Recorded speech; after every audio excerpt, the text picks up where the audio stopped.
Chapter 868. Qin Yining wondered why Lu Zheng's wife suddenly came to the guest yard. He looked up and met her eyes. For some reason, Qin Yining just smiled and nodded. But first young madam did not return the salute. She raised half of her eyebrows and looked at him with undisguised disdain. It seemed that she was not looking at a person, but an object. The smile on Qin Yining's face faded. "Are you Mrs. Ning?" "Yes." "First young madam, what can I do for you?" First young madam walked to Qin Yining step by step and looked Qin Yining up and down with her watery eyes. She had been married to first young master for many years, but she had never seen him so enthusiastic about a woman. This time, he urged her to send jewelry to him like a greedy cat. Her heart was full of strong uneasiness and jealousy. When she saw the real person, she was even more ashamed. At this time, she had mixed feelings. But she was first young master's legal wife, and her family had to rely on the Lu family. She had no right to be willful. Suppressing the anger and bitterness in her heart, first young madam adjusted her mood in a breath and said politely with a smile, "Mrs. Ning, are you free? Can we talk in private?" At this time, first young madam looked at Pang Xiao. At this sight, she felt more complicated. She knew that her husband liked someone else's concubine, but she did not say that someone else was such a handsome young master. They were a good couple. Why did she break them up and bring the beauty to her to make trouble for herself? Qin Yining and Pang Xiao looked at each other and did not understand what first young madam meant. Patting Pang Xiao on the back of his hand, Qin Yining walked to first young madam with Bing Tang and Ji Yun. Pang Xiao crossed his arms and waited impatiently against the door frame. First young madam and Qin Yining walked to a bamboo forest by the road one after the other. "Is that young master Wan?" "Yes. It seems that young master Wan dotes on you very much. Young master Wan treats me extremely well. With your beauty, you naturally deserve the attention of all the men in the world. Even those who are not interested in women have their hearts moved." Eldest young mistress turned around with a smile on her lips, but the smile did not reach her eyes. "This concubine has come on my husband's orders.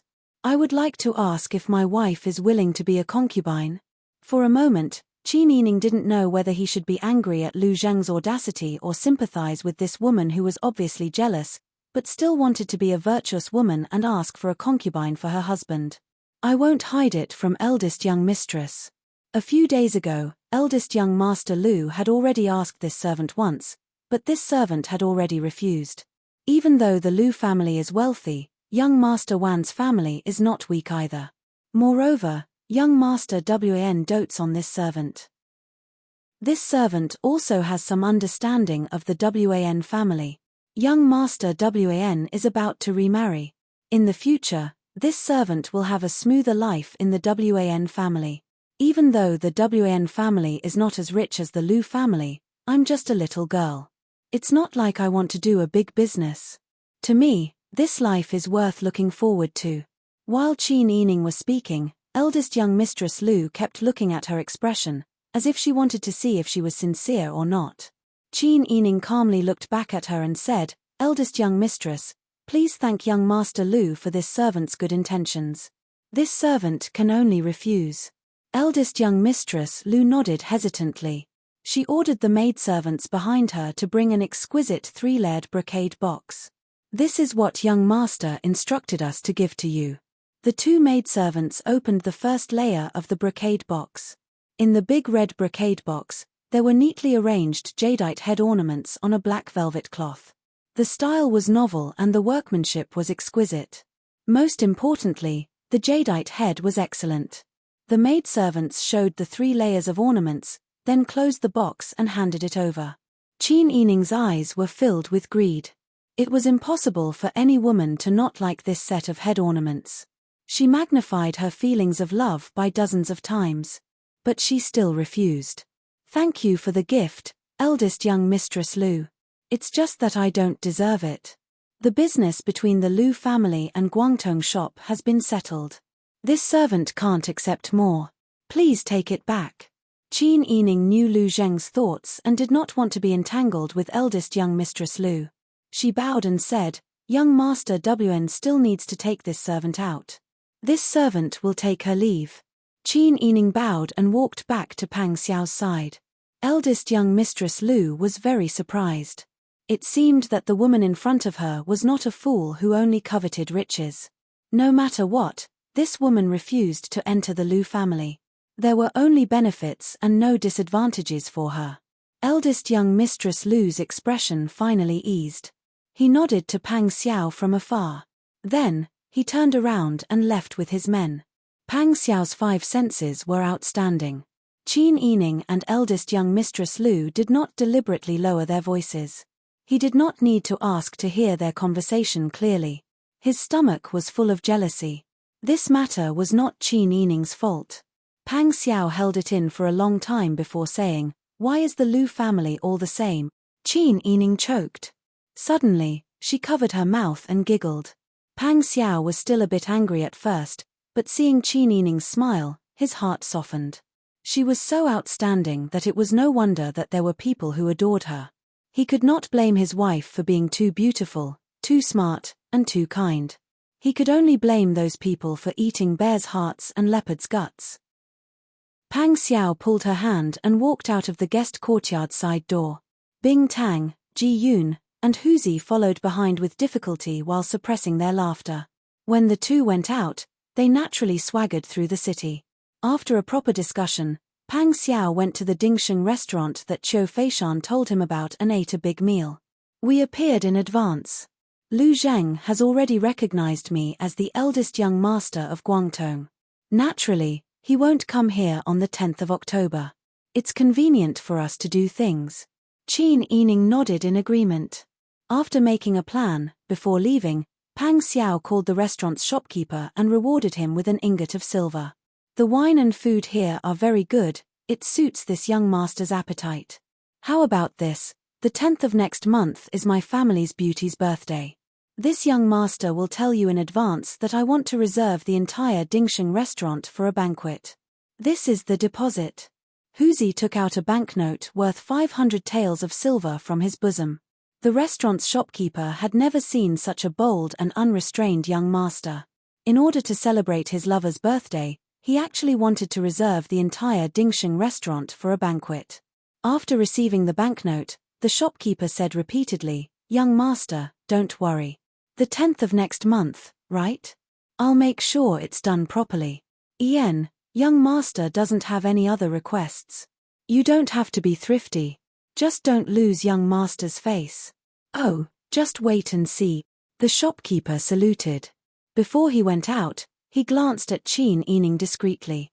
Then he understood and went out. Pang Xiao and Qin Yining returned to the Lu family and continued their extravagant life as usual. During this time, they only asked the Dingsheng restaurant to properly advertise him and welcome everyone in the city to come and eat. It was good for everyone to be lively together. With the Dingsheng restaurant's advertisement, everyone in Danju City knew that a rich young master's concubine was going to celebrate her birthday. On the 10th of October, the Dingsheng restaurant offered free food and drinks. Some people were curious, some people were disdainful, and many people wanted to eat this sucker's meal. Of course, this matter couldn't be hidden from Lu Zheng. These days, Lu Zheng had been wearing a straight face and seemed to be full of worries. Naturally, Lu Shi didn't dare to say much and just waited quietly on the side. Dingsheng restaurant. Full-on banquet. Lu Zheng sneered, "I didn't expect that such a person who is addicted to taking advantage of others would be willing to hold a banquet in the Dingsheng restaurant. Even a miser knows how to grow feathers." Lu Shi also said, "He's just showing off. In my opinion, Mrs. Ning really doesn't know how to calculate. Young master gave her a priceless head ornament but she didn't want it. Instead, she cares about that idiot's banquet. How much can a banquet be worth?" Lu Zheng also thought so in his heart. The more he thought about it, the more upset he became. Lu Shi's words poked at his heart even more. Lu Zheng got up irritably and went into the room. Lu Shi knew he had said something wrong and didn't dare to say more. After a while, Lu Zheng's face looked better. Lu Shi then dared to ask, "Young master, do you want to go on the 10th of next month?" "Where to?" "Full-on banquet." Or continue to please Mrs. Ning? Lu she didn't dare to speak. I have all kinds of women, but she doesn't know what's good for her. Do you want me to stick to her? Forget it for the time being. As long as the business with Guangdong restaurant continues, I won't be afraid that she won't be sent to me in the future. Lu she nodded, knowing that young master had made up his mind. Now he didn't force her, which meant that he was determined to have her in the future. Lu Zheng grabbed a handful of chess pieces and played with them in his hand. Suddenly, he said, "Isn't there someone who wants to buy an official position tomorrow?"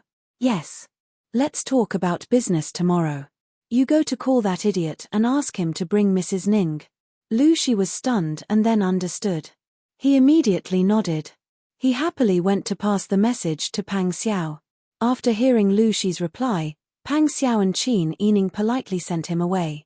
Both of them were a little confused. "Young Master Lu wants to bring us to talk business. What does that mean?"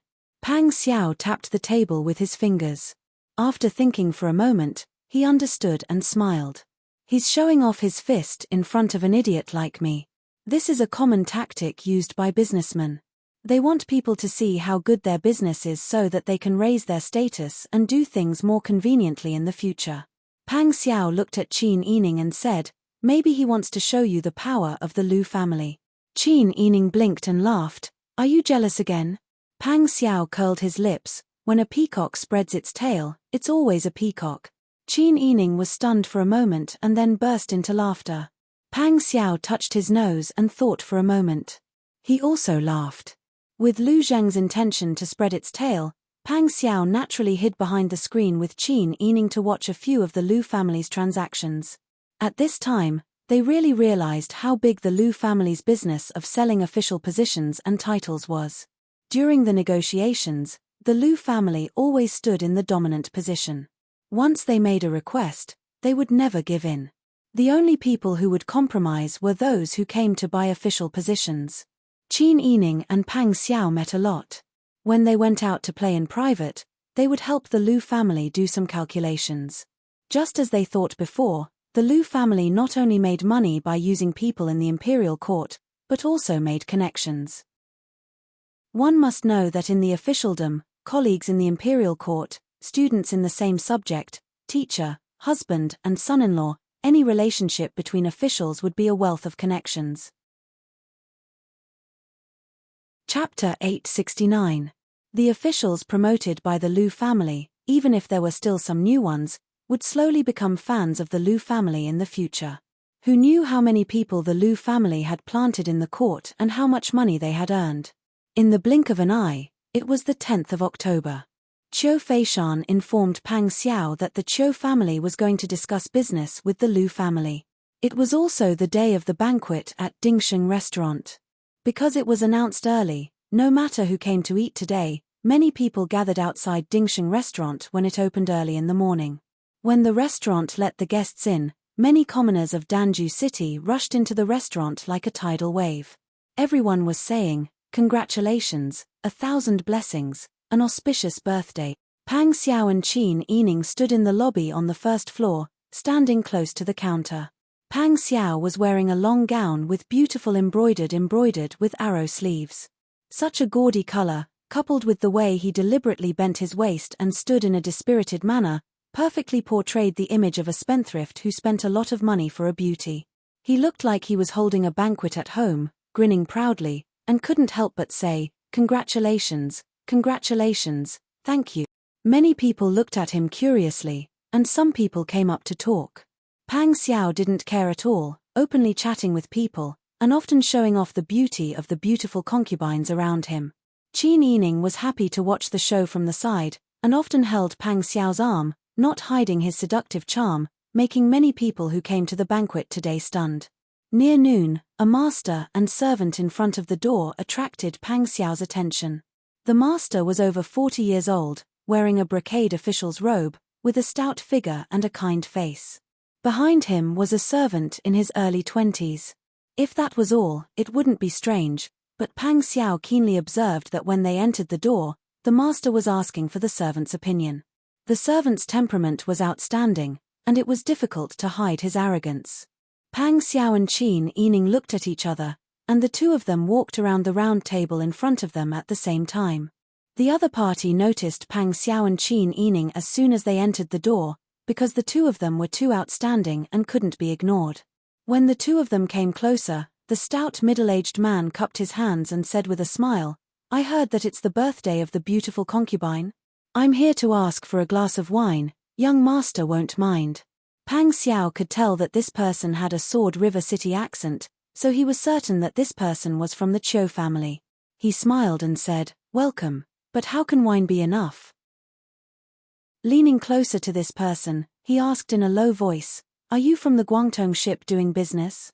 The other party, Pang Xiao's Pang Xiao, Pang Pang Pang, Pang Xiao Pang Pang Xiao, Pang Pang Pang Pang, Pang Pang Pang Pang Pang Pang, Pang Pang Pang, Pang, Pang, Pang Pang Pang. The two of them looked at each other, then looked left and right, cautiously confirming that there was no danger before going upstairs. Firstly, they were afraid that strangers might not be trustworthy.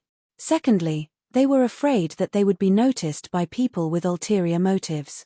After all, buying an official position was not a small matter, and this kind of business was naturally done in secret.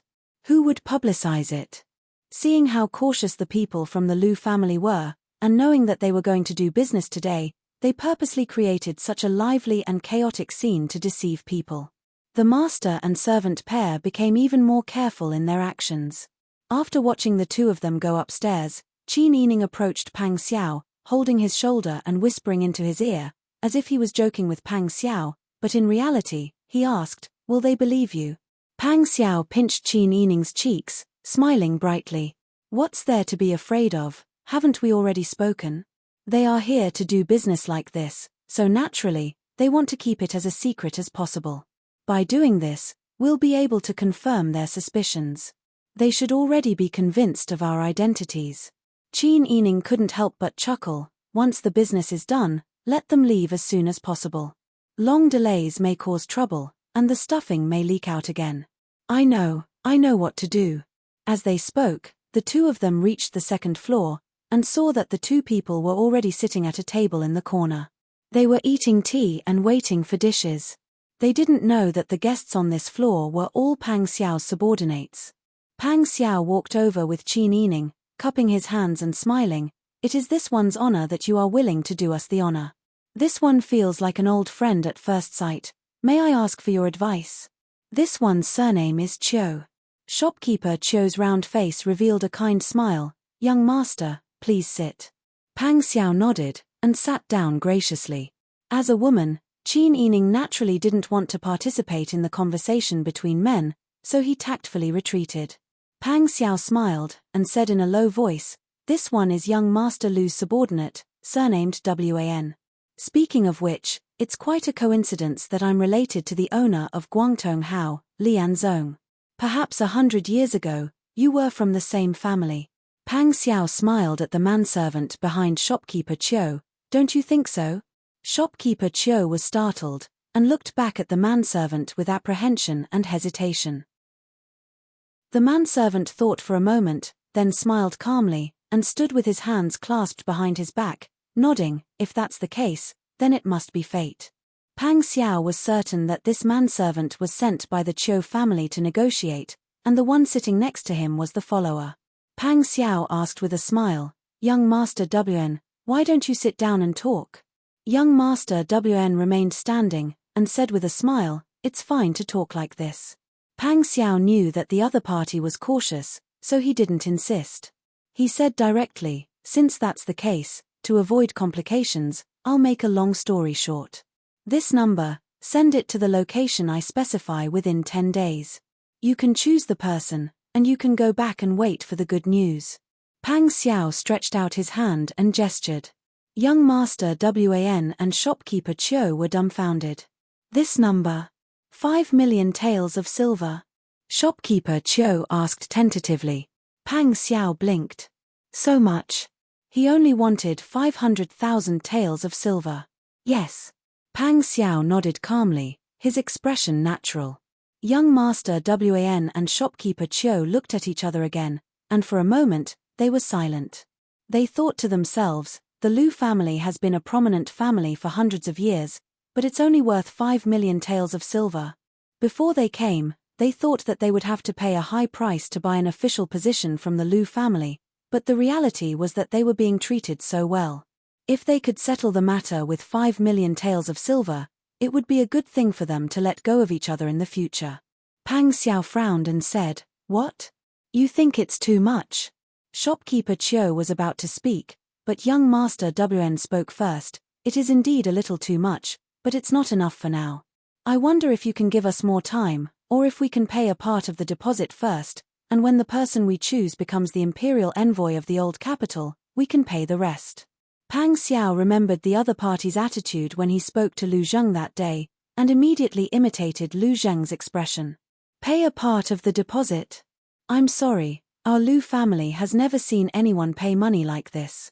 Pang Xiao's eyes were full of disdain, and he said indifferently, "Or are you worried that our Lu family won't be able to do it, and will take your money for nothing?"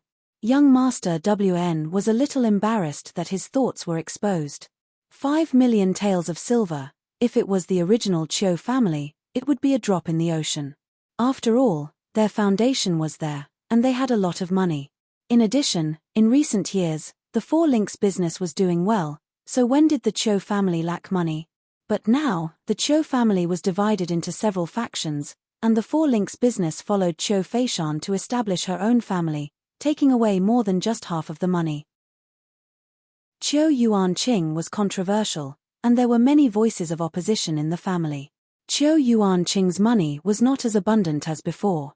Young Master Wan's mind was in vain. How can that be? The Lu family is big, and they won't be greedy for such a small amount of money. It's just that. It doesn't matter.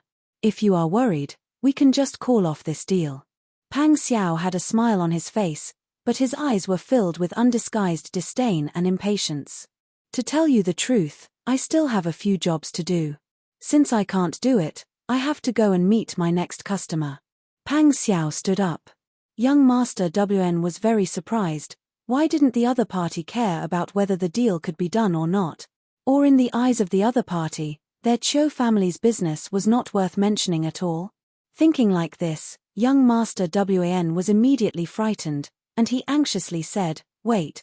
Pang Xiao raised his eyebrows and looked. Young Master Wn thought for a moment. In the end, he couldn't come in vain, so he nodded. "Well, we have to write a document. We gave the money, you also have to write a receipt. This kind of thing doesn't need a document, a verbal agreement is enough.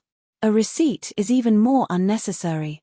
Allow me to say it again, our Lu family has done a lot of business. If you are worried about reneging, it is really unnecessary." Young Master Wan immediately understood that the other party was afraid of leaving evidence. "But, there is no document, no receipt, only a verbal agreement. If something goes wrong, we don't even know who to turn to for help." Pang Xiao chuckled. "For this kind of thing, if something goes wrong, can you still complain to the authorities?" Young Master Wn choked. He didn't know how to answer. "Forget it, the deal is all voluntary. If you think it is inappropriate, then we will meet again." Pang Xiao smiled and cupped his hands, about to leave. Young Master Wn and shopkeeper Chiu were a little anxious. It seemed that the Lu family really didn't care about this deal at all. "Wait." Young Master Wn said in a low voice, "I agree. Young Master is indeed a straightforward person." Pang Xiao curled his lips. "How about this? You send the money to a newly opened grain store in Guangqing County called Guangqing. The head shopkeeper Zhao there is one of our people. When I receive news from him, I will immediately start working for you. You just need to wait for the news." Guangqing County was not far from the old capital. It was not surprising that the Lu family had businesses all over the country. Young Master Wn nodded, leaned close to Pang Xiao's ear and whispered a few words. "This is the person, then, we will wait for the good news." "Well said." Pang Xiao was a little confused when he heard the person mentioned. He had no impression of this person at all. He was just an inconspicuous sixth-rank official. Pang Xiao's expression was normal. He didn't seem excited at all from closing a big deal. He turned and went downstairs. Shopkeeper Chiu heaved a long sigh. He said in a low voice, "They are indeed rich and imposing." "Yes." Young Master Wn was angry and helpless at being suppressed during the negotiation. "Now we are the ones asking for help. Forget it, as long as it can be done." Let's leave the city immediately and go back to prepare the money. The sooner we send it, the sooner it can be done. Shopkeeper Chio was a little hesitant. This situation is really uncertain. There is no proof at all. If we send the money for free, what if they deny it? Chapter 870.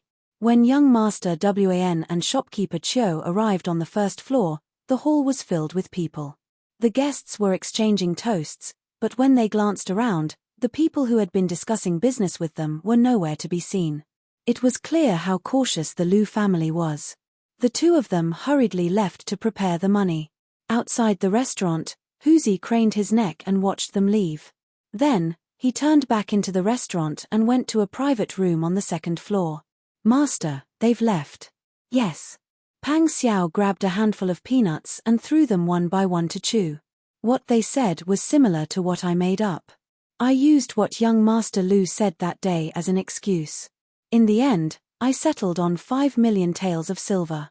I asked them to send it to shopkeeper Zhao at Guangqing's grain store. Qin Yining was holding a teacup and eating tea. Hearing this, he paused. Guangqing County? Yes. Didn't the Qingtian Alliance tell you that they opened a grain store in Guangqing County? The grain store is newly opened and its foundation is still shallow. I thought about it and decided that if we choose a place to take over the money, we can only sacrifice one place. This time, I'm afraid we'll have to trouble them to relocate and reopen. If the Chiu family sent the money, they would definitely discover that the imperial envoy was wrong. At that time, they would probably come looking for them. Qin Yining thought about it and said, if that's the case, I'll explain it to them. It's just that I don't have Jingzhe and the others with me. How about this? I'll write a letter. You can have someone trustworthy send it. Pang Xiao nodded. You can do with the money. Qin Yining paused and immediately understood. Pang Xiao was afraid that she would be too domineering and would not be able to convince the people by casually telling the alliance to prepare to close the grain store.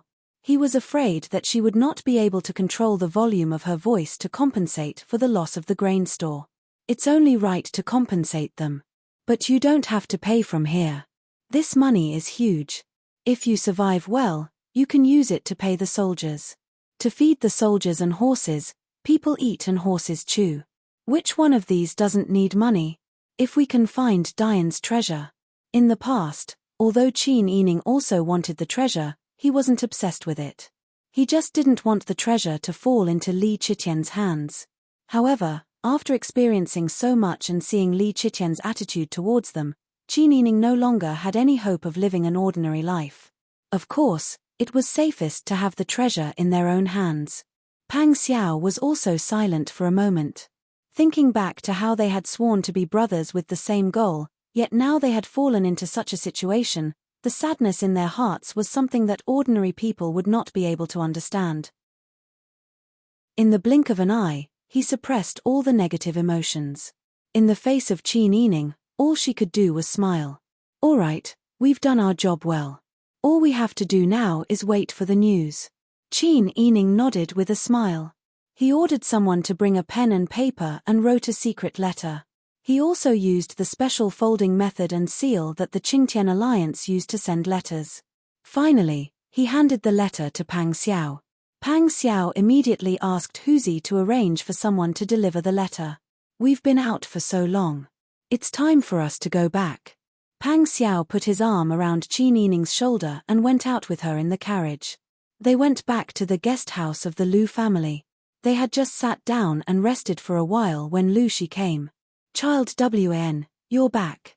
I just came here, but you weren't here. Oh, today is my beauty's birthday. I spent a lot of money to hold a banquet in the Dingxing restaurant. Hey, why didn't I see you at the banquet? Would he care about a meal?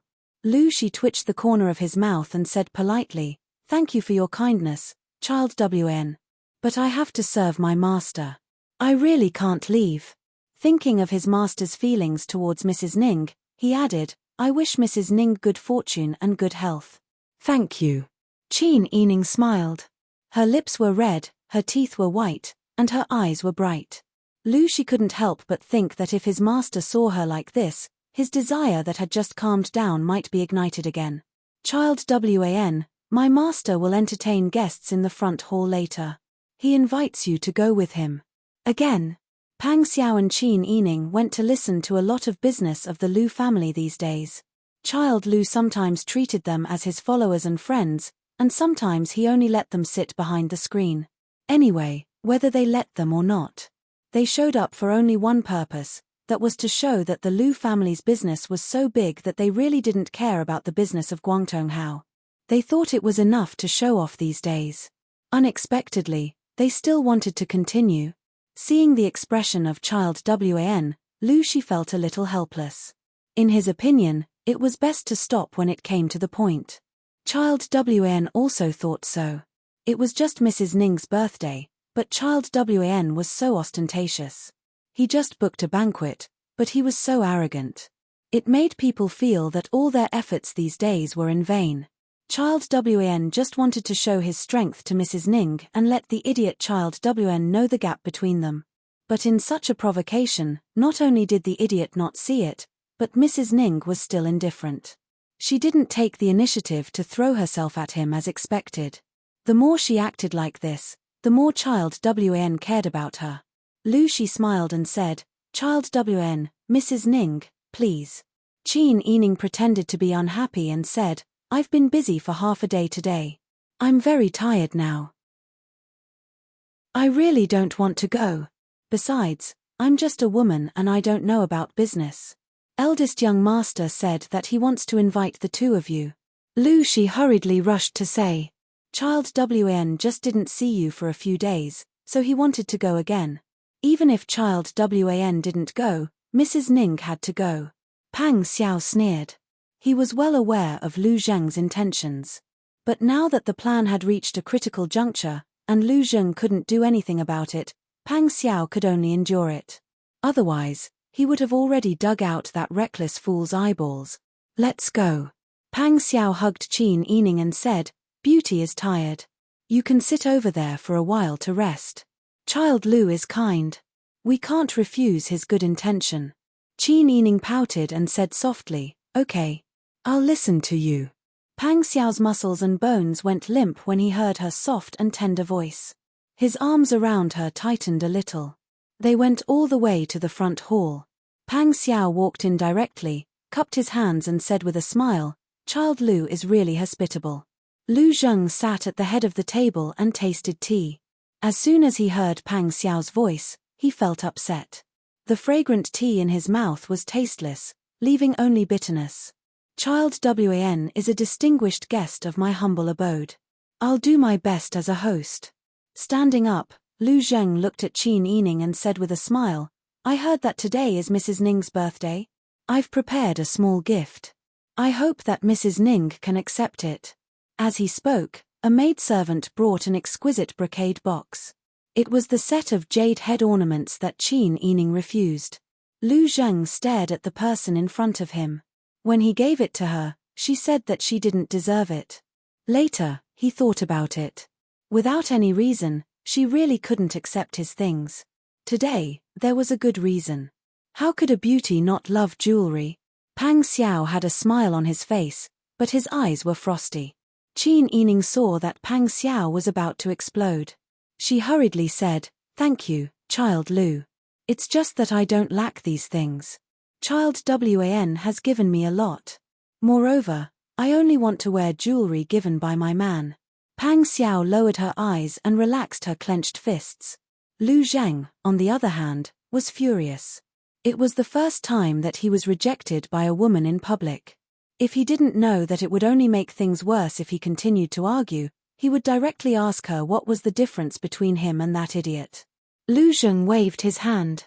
The maidservant carefully held the brocade box and ran away with her head lowered. If that's the case, I didn't think it through. Lu Zheng stiffly changed the topic. Today, we have a business meeting. I thought that since you are bored, why don't you come and listen? Later, you can have tea behind the screen. Pang Xiao saw that Lu Zheng's face was about to turn green. She was in a good mood. She laughed and said, Okay, 2 more plates of desserts. Then, she grabbed Qin Yining's hand and walked to the side. Was he using his subordinate to order him around? Lu Zheng's face darkened. Seeing that the appointed time had come, he really couldn't argue with that idiot at this time. He could only hold his breath and waved at Lu Shi. Lu Shi immediately went to the kitchen to order the desserts. Before the desserts were served, Lu Zheng sat in the main hall and refused to talk to Pang Xiao. It was obvious that he was furious. Not long after, the maidservant brought the desserts. Lu Shi said at the same time, "Eldest young master, the guests are here." Lu Zheng hummed in response. Lu Shi then went out to invite the guests in. Qin Yining and Pang Xiao sat behind a wooden screen. The screen was carved with a plum tree with strong branches, but there was no hollow space. They couldn't see outside and could only listen quietly. They heard the guests chatting with Lu Zheng. Their tone was quite polite. Lu Zheng, on the other hand, was as cold as usual. He went straight to the point and asked what the guests wanted to buy. The guest's voice was hoarse as if sandpaper had been rubbed on it. "I want to buy the magistrate of Huichuan County, north of the capital." Lu Zheng raised his eyebrows. "The magistrate of Huichuan County? Do you know where Huichuan County is?" "Of course I do." The guest laughed with a guttural sound. Lu Zheng nodded. "Since you have chosen the position, I won't say much. This number. Once I see the money, I will do it for you. Just wait for my news." The guest agreed without hesitation. Since the deal was done, the man started chatting with Lu Zheng again.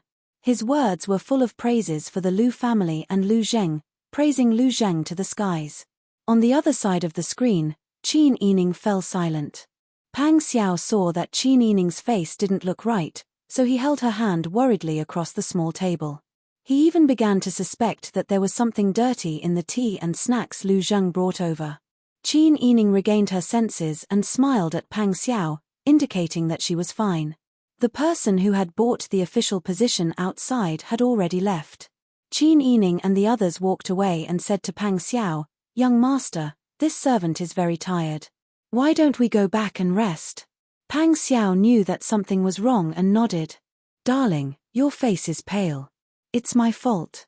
Come, let's go back." Pang Xiao put her arm around Qin Yining's shoulder and went to the front to inform Lu Zheng. She then left with the guests, leaving Lu Zheng gnashing his teeth. When they returned to the guest house, Qin Yining immediately whispered to Pang Xiao, "Look carefully. Is it convenient for us to talk now?" Pang Xiao nodded. "Don't worry. What's wrong?" Qin Yining frowned and whispered, "I recognized the voice of the person who bought the position. Is that someone you know?" Chapter 871. Of course I remember. Speaking of this matter, Pang Xiao still felt a lingering fear even after such a long time had passed. Qin Yining had told him that when they ran out of water in the desert that day, Sai Qin couldn't bear to let his subordinates die. Naturally, he had to abandon the rest of the irrelevant people. If they hadn't been lucky enough to catch up with Anari's Khan, the next one to be abandoned would have been Qin Yining. "You mean, if it was someone else, I'm afraid I wouldn't be able to tell. But this person's voice is too special. He was one of the people abandoned in the desert that day." At that time, Sai Qin threw Mrs. Liao and her two trusted subordinates into the desert. They had already been punished for asking them about the location of the treasure. If it wasn't for the fact that they were in the desert at that time, Sai Qin and his subordinates wouldn't have let them go so easily in order to save energy. When they were driven away, they were already short of water and injured. Moreover, they couldn't tell directions in the desert. Not only Sai Qin, but everyone expected that they wouldn't be able to get out of the desert. But now, this person actually survived. Qin Yining pondered and muttered in a low voice, "I wonder how many of them left the desert that day. Did they all survive, or was he the only one who survived?" Also, Mrs. Liao knew about the treasure that day, so her subordinates should also know about it. Then, this person wanted to buy the magistrate of Huichuan County. At this point, Qin Yining slowly raised his head and looked at Pang Xiao with his clear eyes in disbelief. Pang Xiao also had the same expression. "You mean, the treasure might be in?" Qin Yining nodded heavily. "Other than this reason, I can't think of any other reason why he would spend so much money to buy the magistrate of Huichuan County." Your Majesty trimmed the mausoleum in Huichuan County and built a large number of buildings. That place is definitely not a safe place to be an official. Even though I'm not in the imperial court, I know that at least 2 magistrates have been killed in a year. Exactly. At the beginning of Your Majesty's reign, he ordered people to choose a place with good feng shui to build the mausoleum. The place he chose was Huichuan County. It's just that the chaos of war never ceased. First, there was the Dian incident in the south, then there was the Taytan invasion in the north, and then there was the incident of the Earth Dragon overturning the situation.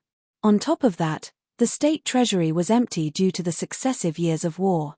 Your Majesty's internal treasury was almost completely depleted. Naturally, the construction of the mausoleum had to stop today and resume tomorrow. Besides, just as you said, the officials who built the imperial mausoleum in the past have never had a good ending. The previous premier, Hui Chuan, was fired from his position because the construction of the imperial mausoleum was unsatisfactory. The local magistrate was also beheaded for embezzling the gold and silver of the imperial mausoleum. Ever since the previous county magistrate was beheaded, Huichuan County has yet to have a trusted county magistrate. Pang Xiao told Qin Yining about what happened in Huichuan County. The more she told him, the more certain she was that Qin Yining was right. Even if the treasure isn't in Huichuan County, it might be related to Huichuan County. Otherwise, no one would be so stupid as to throw themselves at the edge of a knife. That's what I think too. With such an analysis, the two of them couldn't hide their excitement. It was really a case of traveling far and wide in search of something, only to find it by chance. For the treasure, many people tried their best to find it, but they couldn't find any clues. However, they actually found such a clue when they went out. Pang Xiao picked up Qin Yining and let him sit on her strong arms as if she was holding a child. "You're really my lucky star."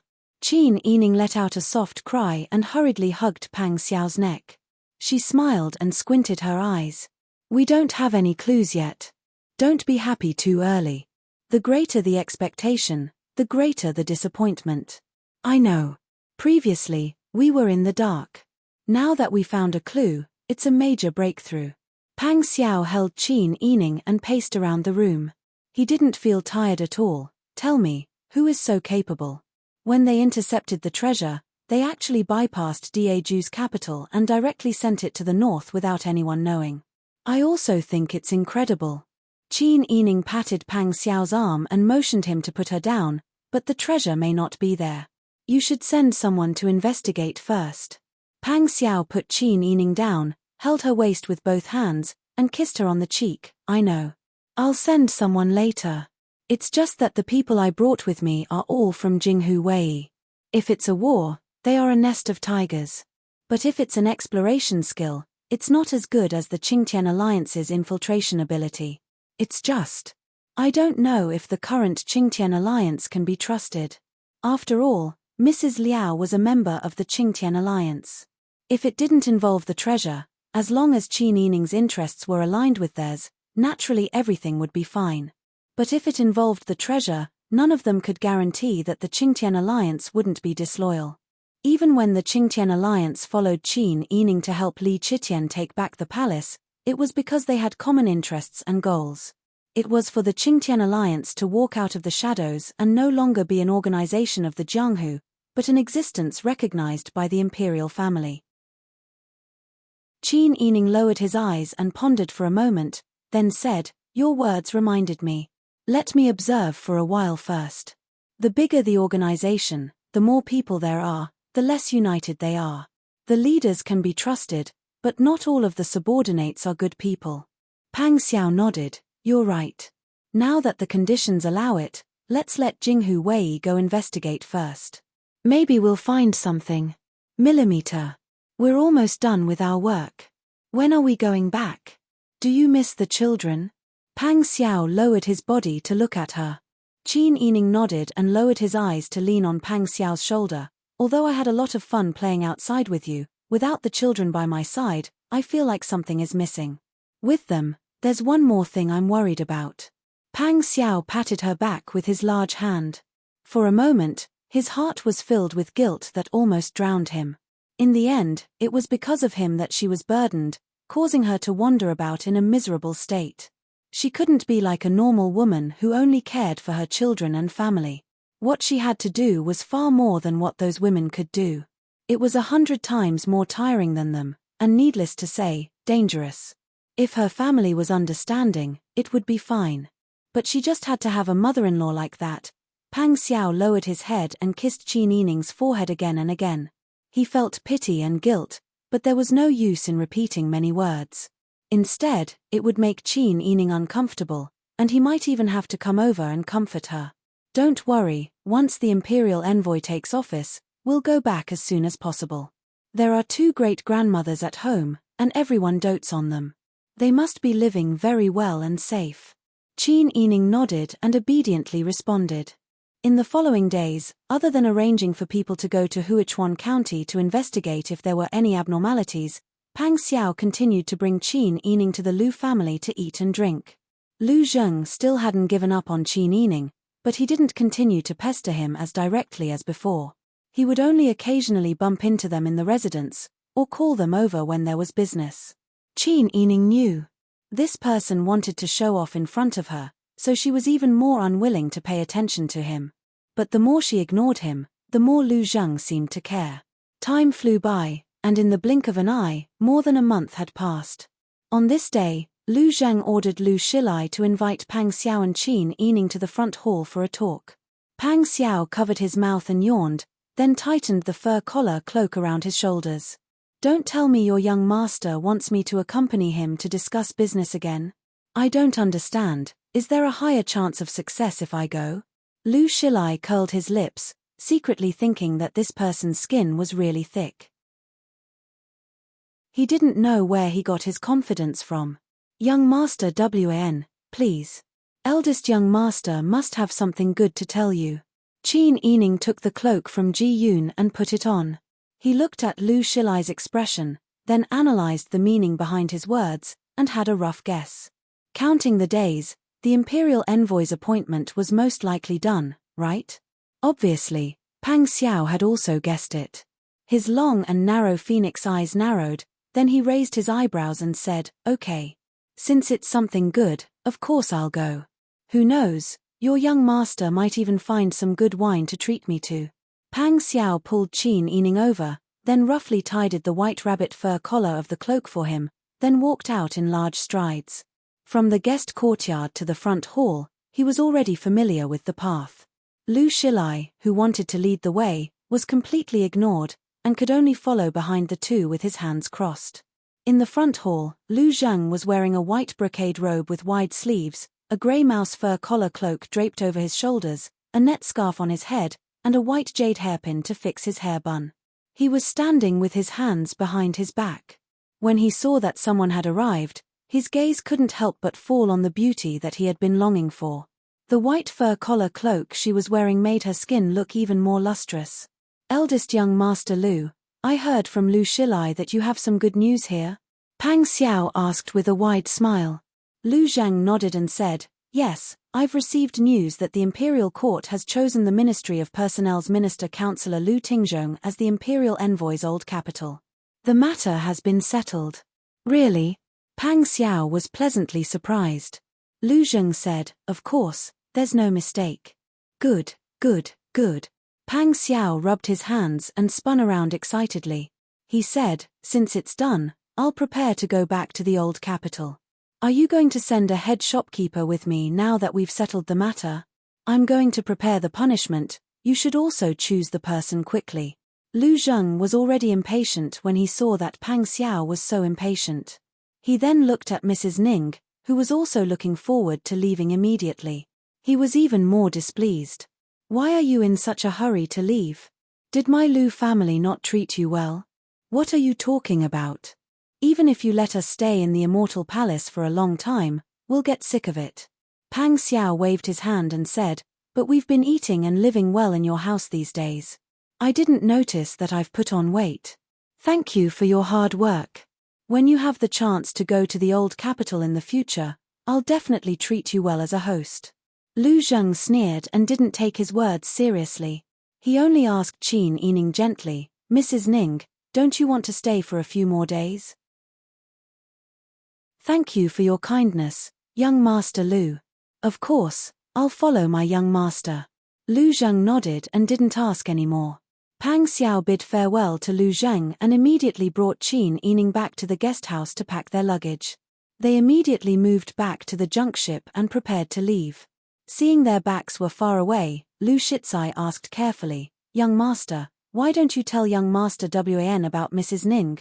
I'm sure young master Wan won't refuse you given the current situation." Lu Zheng sneered, "What's the point?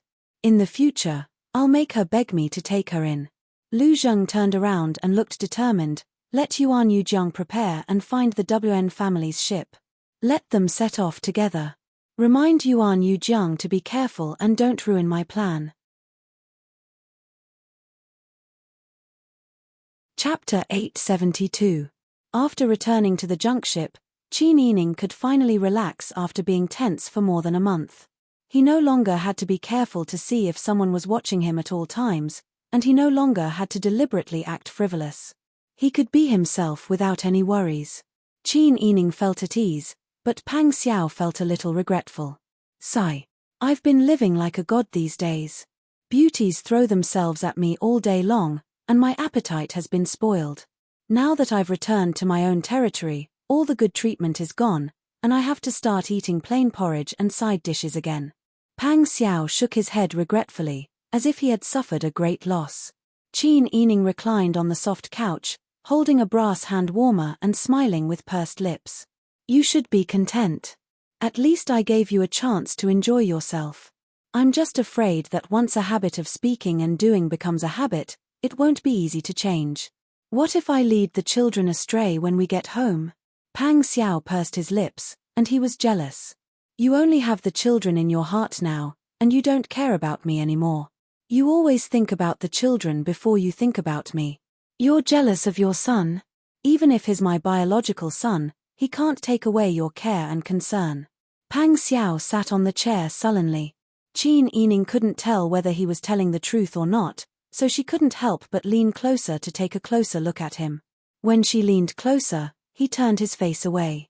When she leaned closer, he looked to the other side. "Hey, you're really jealous?" Qin Yining kicked his calf with her foot, which was wearing soft embroidered shoes. Pang Xiao immediately looked over angrily. However, when he met her gentle eyes, he broke down and burst out laughing. All right, you're not a child anymore. Why would I be angry? I just have to go back to work. Our relaxed days are coming to an end, so I'm just a little disappointed."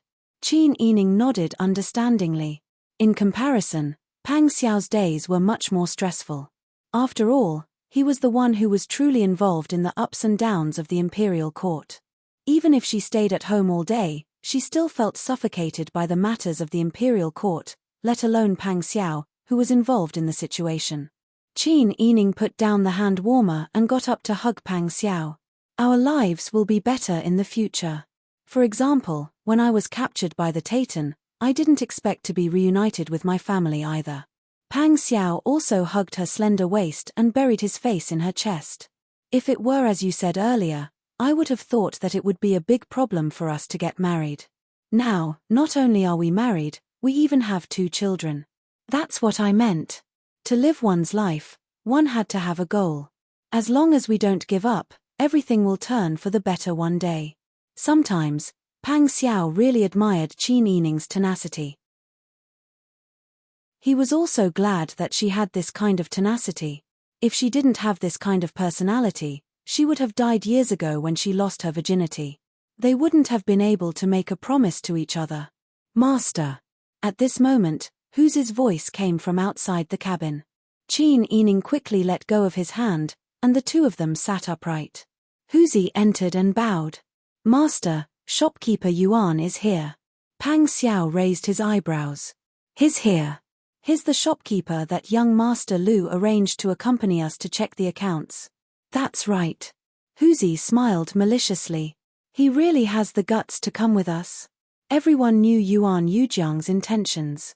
They had to be patient in the Lu family's territory, but when they returned to the old capital, even if Wang Yi didn't say anything, He would teach this old sex fiend a lesson.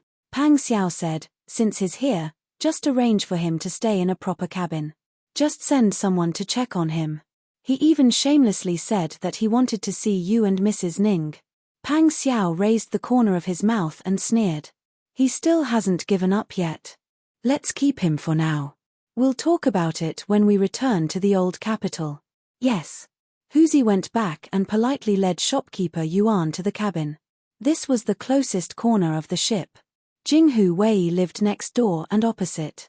There wasn't even a window in the room. If they wanted to go out, they had to go through a corridor and pass by several Jinghu Wei's rooms. Yuan Yujiang didn't think there was anything wrong. He looked around the cabin with his hands behind his back and said with disdain, "Don't you have any other rooms for guests on this ship? I'm really sorry. This is one of the better rooms among the guest rooms. The rooms for the rest of the servants are even worse." Huzi was full of smiles, but his eyes were full of disdain. Yuan Yujiang thought that the ship wasn't big to begin with, and he wouldn't have to live on the ship all the time, so he would arrive in 4 days at the latest. Therefore, he snorted coldly and magnanimously decided to let it go. "Where are your young master and Mrs. Ning?" "Young master and Mrs. Ning still have something to do. Shopkeeper, please take a rest. We'll meet later." Yuan Yujiang nodded and went into the cabin. Huzi introduced the 2 tall and strong Jinghu Wei to Yuan Yujiang. "This is the servant who will serve you. If you have any orders, just call them." Yuan Yujiang originally had servants arranged for him by young Master Lu. But this time he went out with the intention of Qin Yining. He wanted to do some secret things. So he couldn't take a pair of eyes with him. So he left the servant behind. He thought that young Master Wan was a person who knew how to enjoy life and hoped that he would keep a good record in the account book. So he wouldn't treat him badly and would arrange suitable servants for him. Now it seemed that young Master Wan was indeed a sensible person. "Okay. You all come in." Yuan Yujiang ordered the 2 servants to do things. The 2 servants obediently helped to pack the luggage. Huzi turned and went out of the cabin. When he closed the door, he glanced inside the room. Yuan Yujiang knew nothing about his future. He was asking the 2 Jinghu Wei, "When did your Mrs. Ning and young Master Wan meet?" Huzi gently closed the cabin door and spat silently. What a shameless old sex fiend. Although he had sex with concubines, the princess had sternly refused him in prison. If he was a decent person, he would give up the idea. Yet he was still thinking about it. "I'll deal with you when we arrive at the old capital," Huzi said to himself. The next 4 days were very unexpected for Yuan Yujiang. He originally thought that he could see the beauty again soon. But who would have thought that after the junk ship left the dock, he ordered his servant to invite her. But the servant stood there like a wooden stake and refused to move. He made a lot of noise in the cabin, but no one came to stop him. There were no windows in the cabin. He couldn't even tell the difference between day and night. He felt hungry, but no one brought him food. Yuan Yujiang had a bad feeling, but he didn't want to believe that young Master Wan would risk everything like this. Didn't this person care that he fiddled with the account book? "Ask your young Master Wan to come to see me." Yuan Yujiang angrily punched the wooden bed. The 2 Jinghu Wei thought that he was a mosquito and ignored him completely. In the corridor outside, Huzi whispered to Pang Xiao, "Master, isn't it too easy for him to be locked up like this? He was just asking us about the princess consort." Pang Xiao smiled and said, "It's not too easy for him. After all, he will be locked up for 3 to 5 years. It's not a short time." "Master, do you plan to keep him alive?" Huzi was surprised. Chapter 873. Pang Xiao smiled coldly. "It's not that this king didn't give him time to reflect, but the boat has already sailed for a few days, and we're about to reach the dock, yet he's still like this. It can be seen that he has already made up his mind to plot something.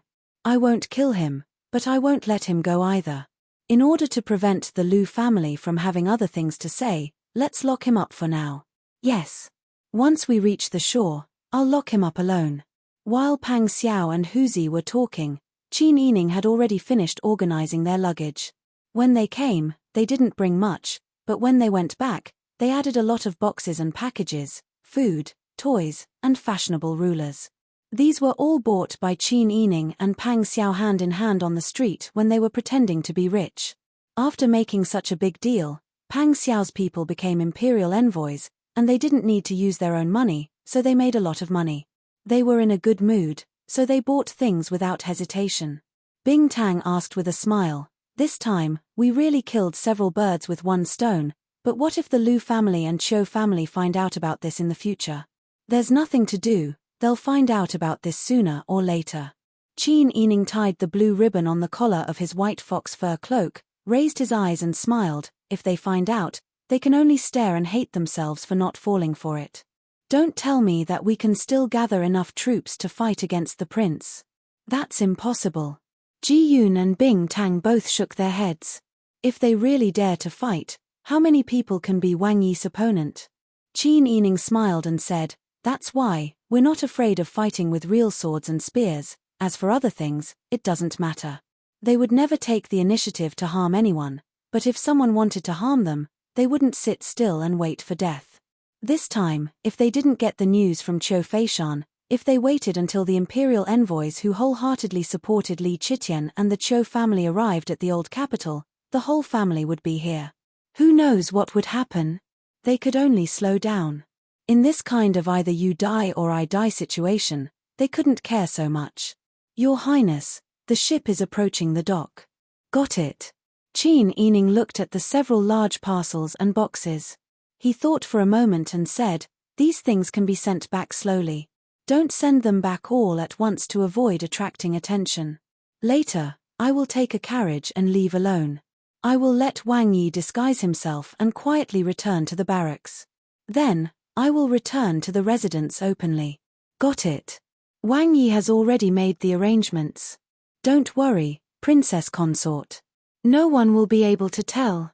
As they were talking, Pang Xiao came back. After the two of them discussed for a while, Qin Yining asked about Yuan Yujiang.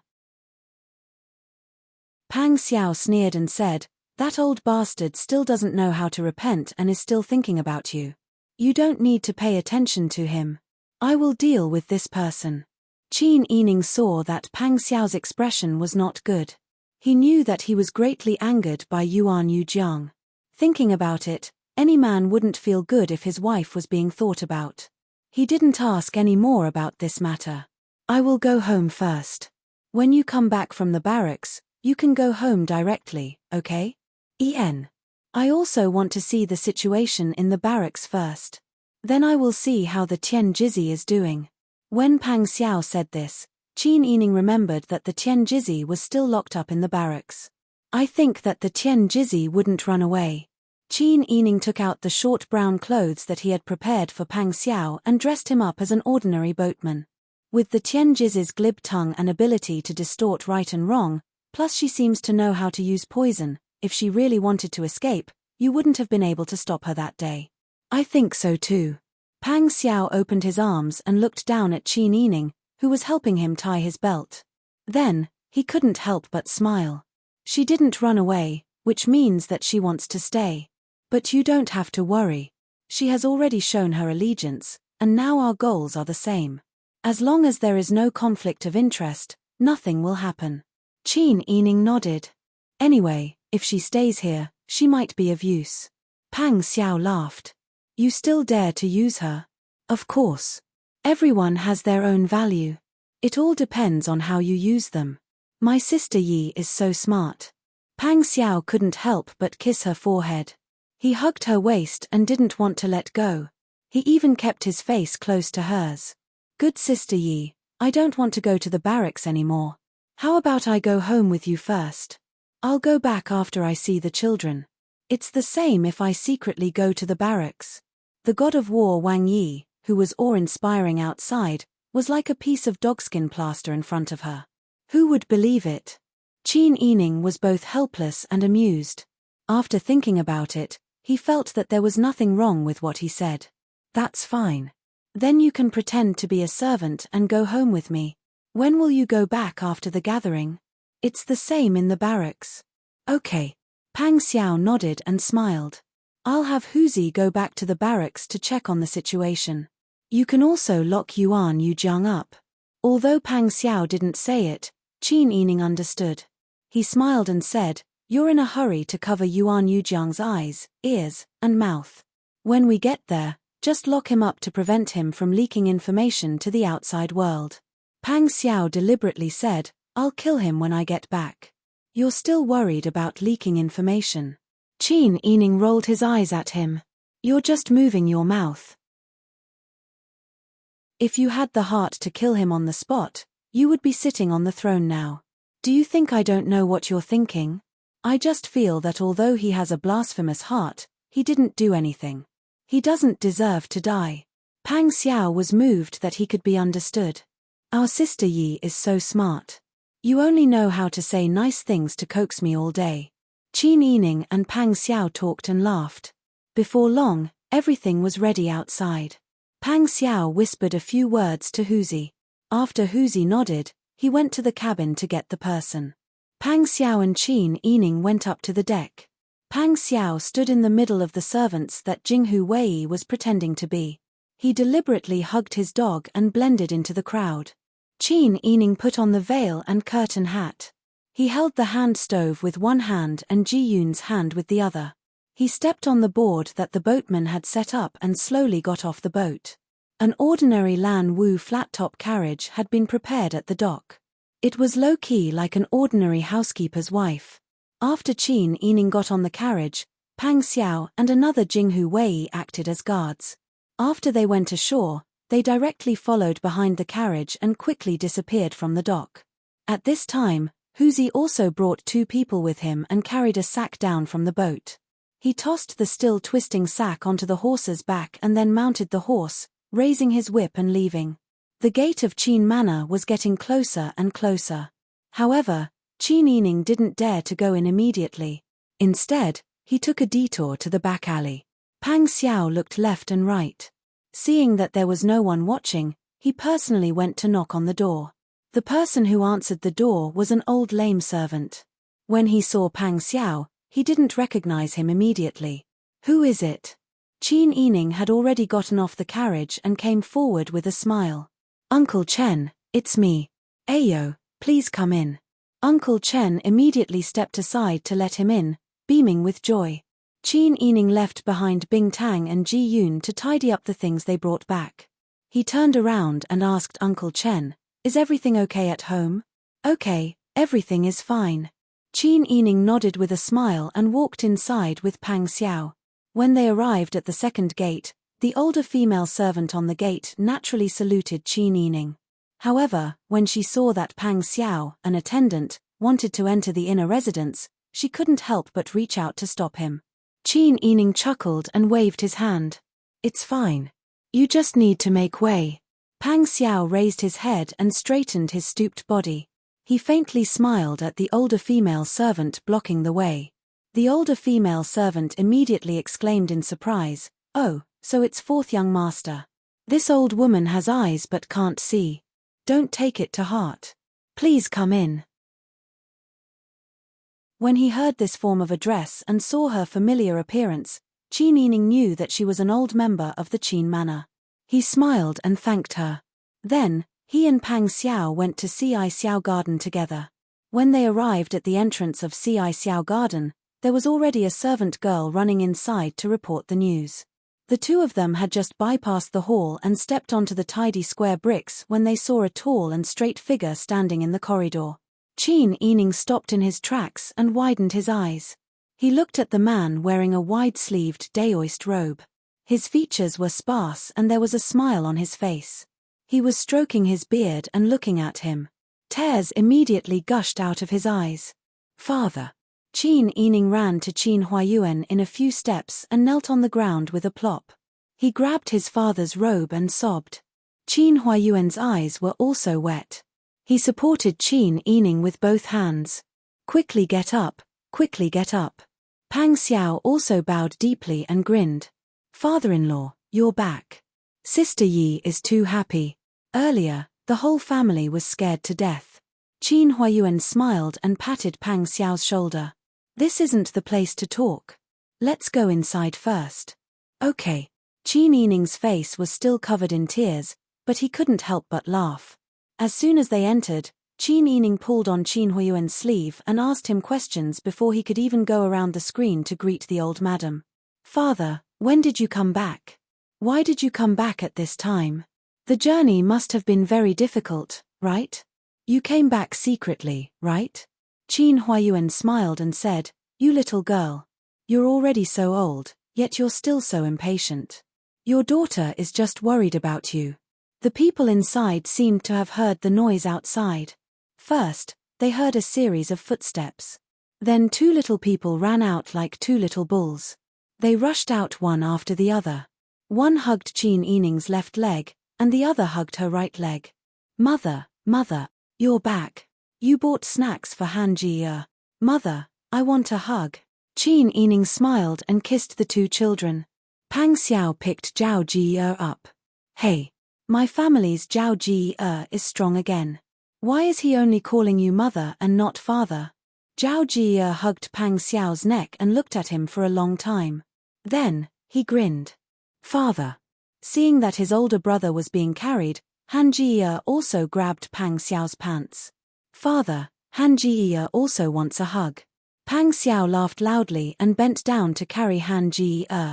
He kissed the two children's cheeks. Zhao Jie was quiet.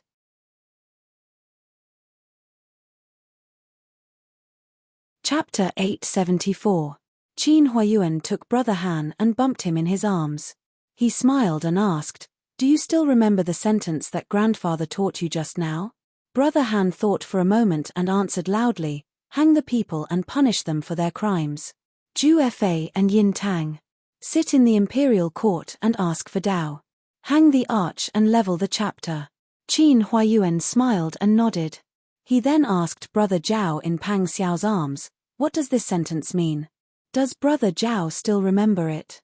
Brother Zhao blinked his long eyelashes and shook his head with a pout.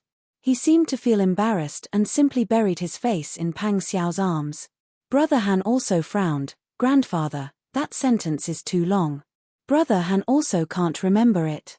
Qin Yining was amused, Father, you're starting to teach them the 1,000-character classic? They're all very smart.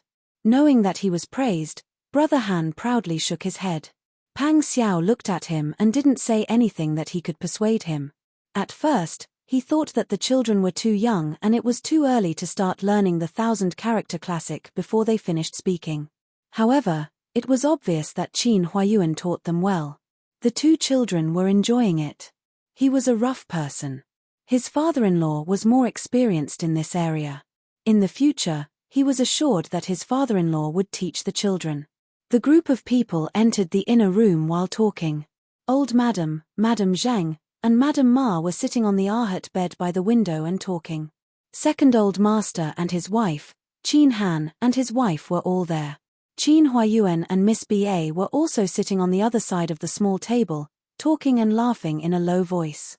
When Qin Yining saw that the whole family was there, he happily went forward and bowed to Old Madam and the others. Pang Xiao put Brother Zhao down and also bowed to Old Madam and the two maternal aunts. It's good that you're back. It's good that you're back.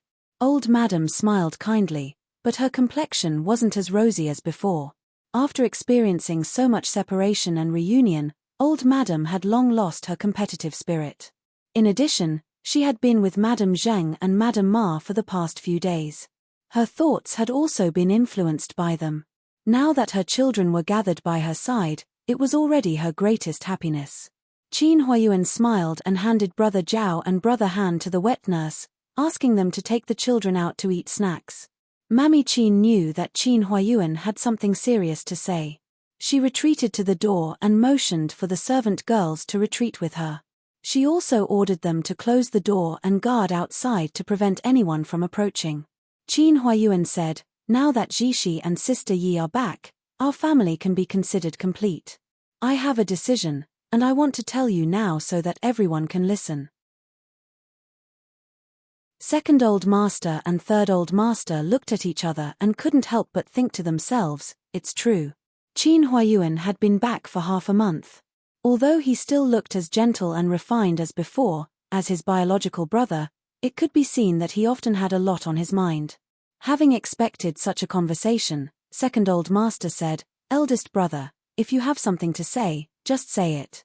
Old Madam also said, "Brother Meng, what did you decide?" Qin Huayuan sighed and said with emotion, "I was able to survive this time because the process was really bumpy.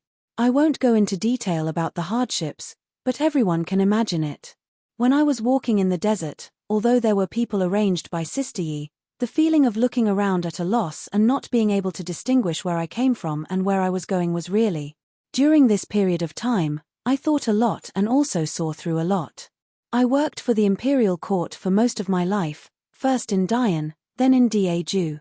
But in the end, you all saw how I ended up. My old colleagues in Dian still secretly scold me for treason. Needless to say, my colleagues in Daeju didn't even come to offer condolences for my death. There was only one prince consort Ji, and it was all for the sake of son-in-law." Qin Huayuan stood up and pointed to the place under his feet. "When the fatuous ruler and the demon empress were still alive, because of me, the family suffered. Sister Yi was almost caught by the demon empress and eaten. The whole family also faced revenge.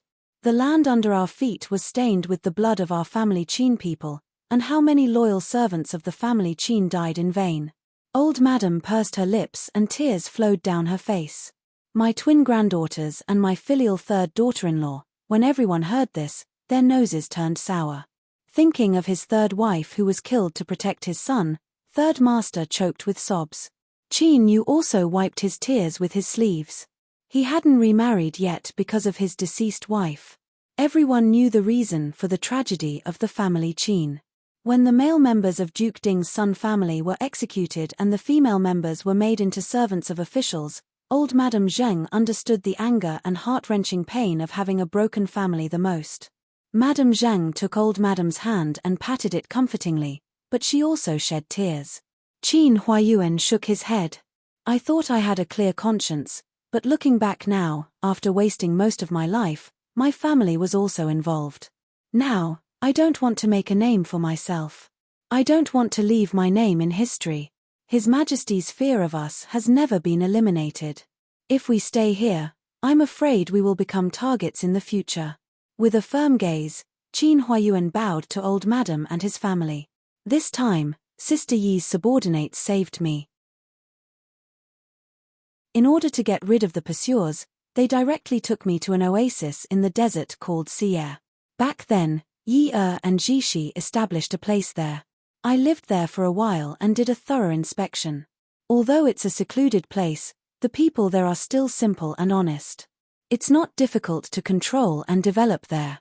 So today, I want to tell everyone that if we stay here, we will become the hindrance of Jishi and Sister Yi sooner or later. In the future, our lives will be in the hands of the Emperor. Second brother, third brother, and I are now free from official positions and don't care about our names. Why don't we move to Xie and start over there?" Qin Huayuan looked at Madame Zhang and Madame Ma. He bowed and said, "Mother-in-law, old Madam, my proposal is not only aimed at the family Qin, but also at the Wang Fu and Sun family. Even if I don't say it in detail, everyone is aware of Jishi's current situation. The Emperor is afraid of Jishi, and there will be a war in the future. All of us will be involved. This time, I am already a dead person outside, and the spearhead will turn to you. Instead of staying here and being frightened, why don't we go to Xie together?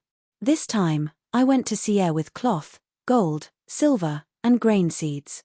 Moreover, Sister Yi's subordinates have a way to distinguish the direction in the desert. Seeing that I went in and came out, it's not like we can't come out even if we go. At that time, we will stay away from trouble and manage that oasis well. Not only can we protect the safety of our family, but we can also stay away from disputes and quietly recuperate. We won't be a burden to Jishi and Sister Yi, and we won't have to worry about being taken hostage." Qin Huayuan's words were very straightforward, and all the women and children present understood. Although his words were crude, the truth was comprehended by him during this period of time. For our three families to reproduce, leaving this place of trouble is the most appropriate way. Xie is deep in the desert, and the desert is the best barrier. We can start over there. Second brother, third brother, what do you think? What about mother-in-law? The room fell into a dead silence. Everyone frowned and pondered. After a long time, second master said in a hoarse voice, I think what eldest brother said is reasonable. I agree. Third master also let out a long sigh and nodded. He was different from second master. Second master didn't work as an official and was idle at home. He only taught the family's children to read. However, third master controlled the family's economic lifeline. He had a large business to do. Compared to second master, third master had more to give up when he nodded. Qin Huayuan secretly nodded and then explained, Third brother, you don't have to worry. Even if our family moves, it doesn't mean we won't come out. Your business can be looked after by reliable people. After a period of time, you can check the accounts and make specific arrangements. You don't have to completely give up. Third master nodded, this way, it will be more reliable. I also agree. The three masters all nodded, and the children naturally couldn't disobey. Old Madam didn't care where she went. As long as the family could live together safely, it was good. Naturally, they also agreed. Madame Zheng thought for a while and said, Our Sun family already has some foundation in the south. However, this isn't difficult. I can temporarily hand over those connections to Sister Yi. When things are peaceful in the future, we can deal with them carefully. Qin Huayuan respectfully said, Mother-in-law is right. All of us can leave, but Sister Yi and I can't. Everyone's eyes gathered on the two of them. Pang Xiao smiled, Father-in-law, you don't have to worry. If everyone I care about can go to a safe place, then I can do things freely. However, Sister Yi. Pang Xiao looked at Qin Yining with slight hesitation. Sister Yi, why don't you follow the family to Sierre? Qin Yining was deep in thought with his eyes lowered. When he heard this, he suddenly raised his head. Why? If I leave, will I let you fight alone? Just now, I was thinking that when we left the capital, young Master Mu just happened to leave a lot of bandit corpses for the imperial court. The whole family suddenly disappeared, so we can push the blame to the bandits. Your Majesty is far away in the capital and can't see the scene with his own eyes. This statement is 80% credible. But I can't leave. If I leave, it is very likely to attract Your Majesty's attention. Even if Your Majesty doesn't notice, don't forget that you still have a troublemaker locked up there. Pang Xiao looked solemn. He had to admit that Qin Yining's concerns were well-founded. The Tianjiz's target was him and his wife. If Qin Yining stayed, the Tianjizi wouldn't care where the Qin family and the Pang family went. However, if Qin Yining also left, the Tianjizi might pay attention to the desert. The desert in the no-man's land could stop Li Qitian's troops, but it couldn't stop the Tianjizi. Just as Pang Xiao couldn't leave, Qin Yining couldn't leave either. Pang Xiao sighed softly and nodded helplessly.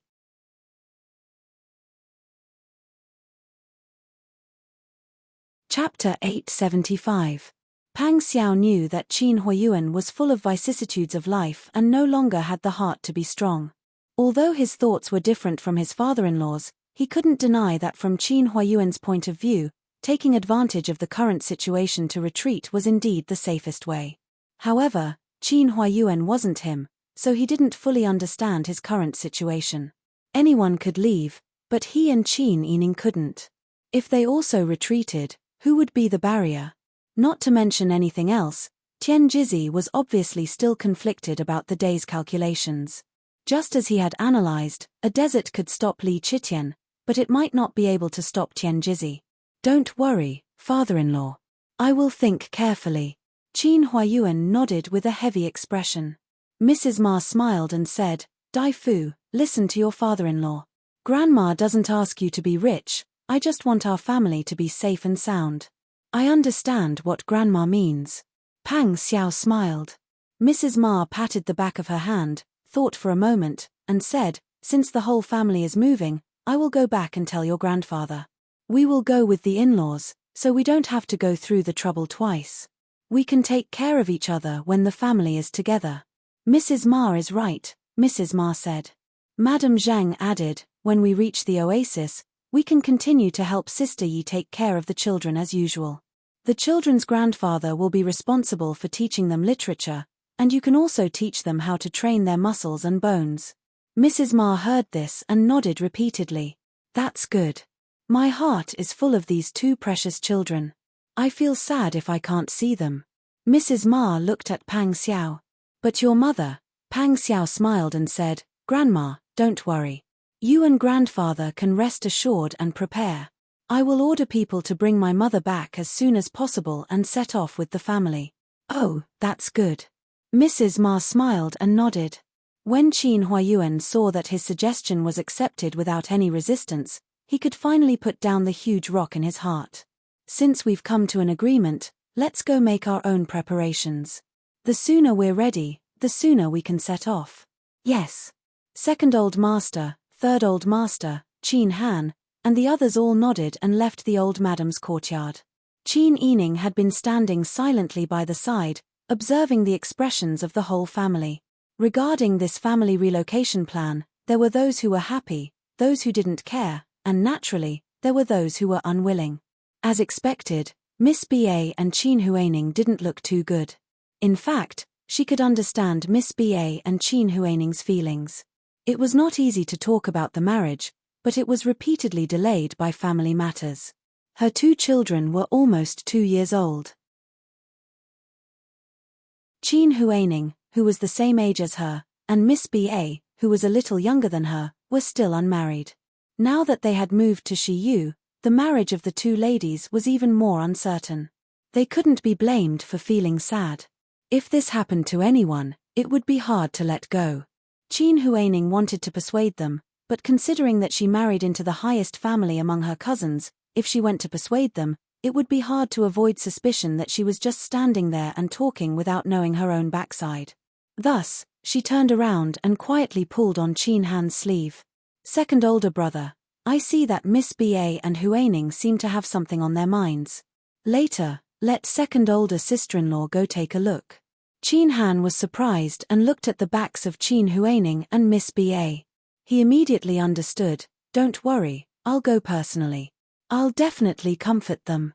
The Han family's second young mistress sometimes had small thoughts. She was easily overwrought with many things that she couldn't resolve herself. Qin Yining was also somewhat afraid that she would persuade them and make them even more uncomfortable. It would be better if Qin Han was willing to go personally. Pang Xiao walked to Qin Yining's side and greeted him with a smile. After Qin Han walked away, Pang Xiao said, I'll go back to the barracks to take a look. I won't be coming tonight. Be a good girl at home. Hearing his coaxing tone, Qin Yining laughed out loud, don't worry, I'm not a 3-year-old child. Besides, the whole family is here, so there's nothing to worry about. Pang Xiao smiled and nodded. These days, he and Qin Yining had been sticking together and occasionally had to be separated. He still felt unaccustomed to it. He sighed and stroked her soft cheeks with his large hand, be good. If there's anything, just send someone to tell me. Don't shoulder it by yourself. Qin Yining nodded. She felt as if she was being held in the palm of his hand and couldn't help but reveal a big smile. The little dimples on her cheeks were especially lovable. Pang Xiao also smiled at her, but he still used all his strength to walk out. He felt that if he looked at her a few more times, he wouldn't be able to walk out of the house today. Seeing Pang Xiao walk away with large strides, Qin Yining smiled and turned around. She saw Qin Huayuan looking at her with a smile. Father. Qin Yining's cheeks flushed. Qin Huayuan smiled and said, Zhishi went to the military camp. That's right. He still has something to take care of. This time, he arranged for a substitute to be there. If he wants to walk around openly, there's still a process. Qin Huayuan nodded with a smile. Qin Yining followed Qin Huayuan out of the old matriarch's Xiao garden and took a stroll along the small path in the residence. Father must have gone through a narrow escape this time, right? Qin Yining said with a long sigh, at that time, I discovered this in the palace, but I was under house arrest. It was as difficult as ascending to the heavens to pass on the news. Fortunately, I still remember that father mentioned eunuch Jiang Yuan to me at that time, so I passed on the news to the Qingtian alliance. However, I was afraid that the people from the Qingtian alliance wouldn't be able to make it in time. There was no need for Qin Yining to say it in detail. Qin Huayuan could imagine the scene at that time. Qin Yining was trapped alone in the palace, and Pang Xiao was far away in the south. She had to face the Taitan princess deliberately making things difficult for her. She had to advance step by step in the palace and not leave any evidence for others to use against her. She also had to think of a way to pass on the news. These were not considered. The most exhausting thing was that the mountain was high and the road was far away. She simply didn't know whether everything she did was useful or not. Qin Huayuan stopped in his tracks and patted Qin Yining's shoulder with heartache. Thousands of words turned into a long sigh. The situation was like this. As Qin Huayuan's daughter, she enjoyed glory, splendor, wealth, and leisure, but she had to worry and fear a lot. It's father who brought you down. Child, you've had a bad life since you were young. Because of father fever's troubles, you were swapped out by bad people and suffered outside for 14 years. Now that father thinks about it, it's hard to imagine how you survived when you were 8 years old and went into the mountains alone. Not to mention that you were only 8 years old at that time. Even if father went into the mountains now, I'm afraid I wouldn't be able to survive. In the end, father is not a qualified father. At that time, father was muddle-headed and didn't support you. As a result, when you returned home, you were suspected by your mother. You didn't enjoy much of the warmth of a family. Later, father even brought you down. I had to bring you to the peace talks. You were involved in the matters of the imperial court. You were almost eaten by the demon empress, and you were caught up in the drought and famine. Father, why do you have to brood over the past? No matter how difficult it was at that time, didn't extreme misfortune turn to bliss in the end? Yes, but that's because you were smart and you did a good job. Qin Huayuan sighed and said, in general, father feels guilty towards you because father didn't give you a comfortable life like other noble young ladies. Now, I'm going to take my family and escape, leaving you here. Qin Huayuan lowered his eyes and looked at Qin Yining. His eyes were filled with sorrow and guilt. When Qin Yining saw her father like this, she also felt sad. She forced herself to be spirited and said with a smile, Father, don't say that. The current situation is already different from before.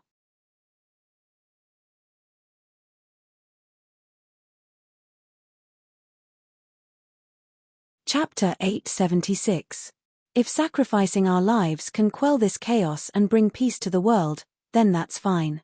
But His Majesty doesn't just want our lives. With His Majesty's temperament, he'll definitely kill everyone. He'd rather kill 1,000 innocents than let a single one go. Wang Yi and I aren't alone. We have family, friends, and people who follow us. Those people also have their own families. We're in this position now. To put it bluntly, we're already riding a tiger. The two of us can die, but what about everyone else? We don't have the power to ask everyone to die for the sake of world peace. No one was raised in 18 months. Why should we sacrifice ourselves for the sake of the majority? Moreover, in my opinion, His Majesty isn't a wise ruler. He's wildly ambitious. He's created chaos, and has done countless things that waste people's money. Moreover, he's afraid of meritorious officials. He persecutes meritorious officials. I don't believe that such a narrow-minded and suspicious ruler can protect this country well. If he continues to cause trouble and Tian Jizhi stirs things up again, Daju will be in chaos again in less than 10 years. Qin Huayuan didn't expect Qin Yining to say something like this at this time. Fortunately, there were only the two of them here. If Li Qitian knew about this, he'd kill Qin Yining several times. However, Qin Huayuan wasn't surprised that Qin Yining had such thoughts. Have you made your decision? Qin Huayuan asked. Qin Yining smiled and said, since we can't live in seclusion, this is the only way. You have to know that if you choose this path, the suffering you'll face will be unimaginable. Perhaps it'll be even more difficult than before. But Wang Yi and I don't seem to have any other choice now. Father and daughter both fell silent. After a long time, Qin Huayuan said, many times, it's not about what we want to do, but what we can do. Father also knows that you and Jishi are sensible people. If you have decided, Father will also support you. However, all of you must take good care of yourselves. Remember to prioritize your own safety in all matters. You must not let your emotions affect your decisions. Yes, your daughter will remember. Qin Yining smiled. There were many things he wanted to say, such as telling Qin Huiyuan to take good care of himself, and telling him that if anything happened to her and Pang Xiao in the future, the children would be entrusted to him. However, after pondering for a moment, he didn't say such harsh words. With his father's intelligence, even if he didn't say it out loud, he would understand it in his heart. Since he understood, why should he say more and cause the two of them to feel sad? Qin Yining changed the topic. Father, I wanted to ask why I didn't see Auntie Cow today. He had thought that this was a relaxing topic that could at least distract Qin Huiyuan. Who would have thought that when he heard this, Qin Huiyuan's footsteps paused. There was even a strange stiff expression on his face. It's nothing. Perhaps she had something to do and went out. Qin Huiyuan stammered, aren't you going back to see Brother Zhao and Brother Han? Originally, they had been chatting well. Why did Qin Huiyuan rush to chase him away when Cao Yuqing was mentioned? Qin Yining was certain that there was something fishy going on. However, she was a daughter and not a son, so it wasn't good to ask in detail. He followed Qin Huiyuan's wishes and said, I was just about to go see my mother. I'll go back and accompany the children later. That's fine. I'll go discuss this relocation with your second and third uncles.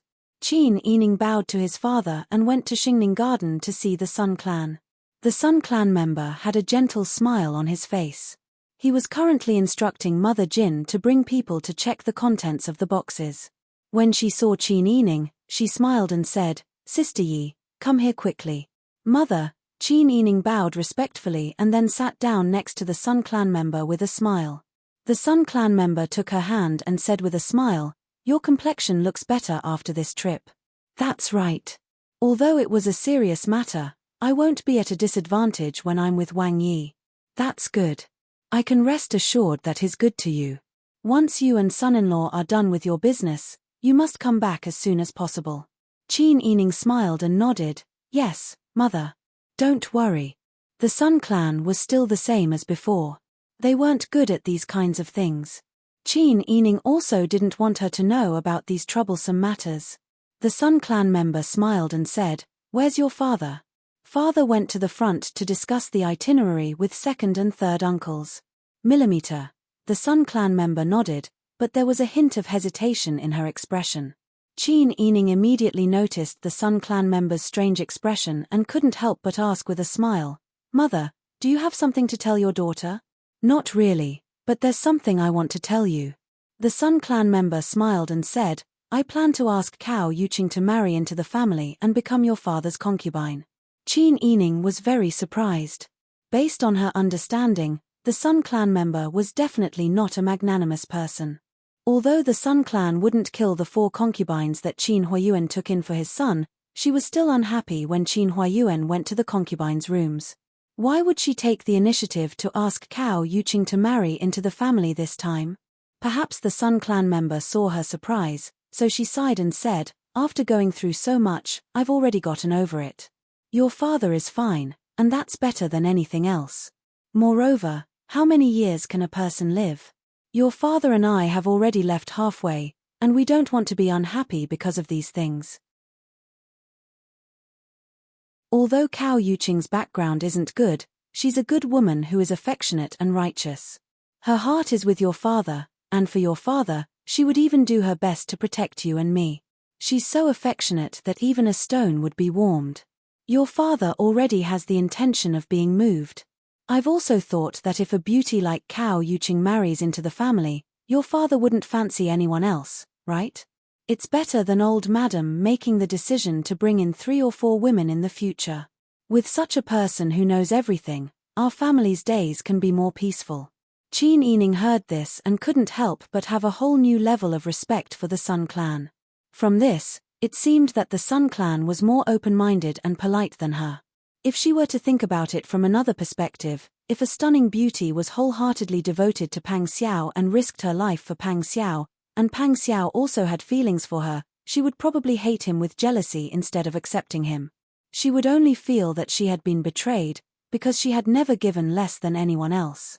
Presumably, it was the same for the Sun Clan. "Mother, do you feel wronged?" The Sun Clan member was stunned, and her smile was a bit bitter. "I feel wronged, and I also feel jealous. It's even more difficult to imagine my husband being with another woman." Taking a deep breath, the Sun Clan member smiled again. "But in this world, there are always some things that are more important than your own feelings." Qin Yining truly admired the Sun Clan's change of heart. She hugged the Sun Clan member and silently patted her back to comfort her. The Sun Clan member also hugged Qin Yining and continued, "However, although your father has nodded, Madame Cao has tactfully refused. These days, she has been staying in the guest courtyard and is unwilling to come to the Fu. It's not good for me to force her, so this matter has been stalled."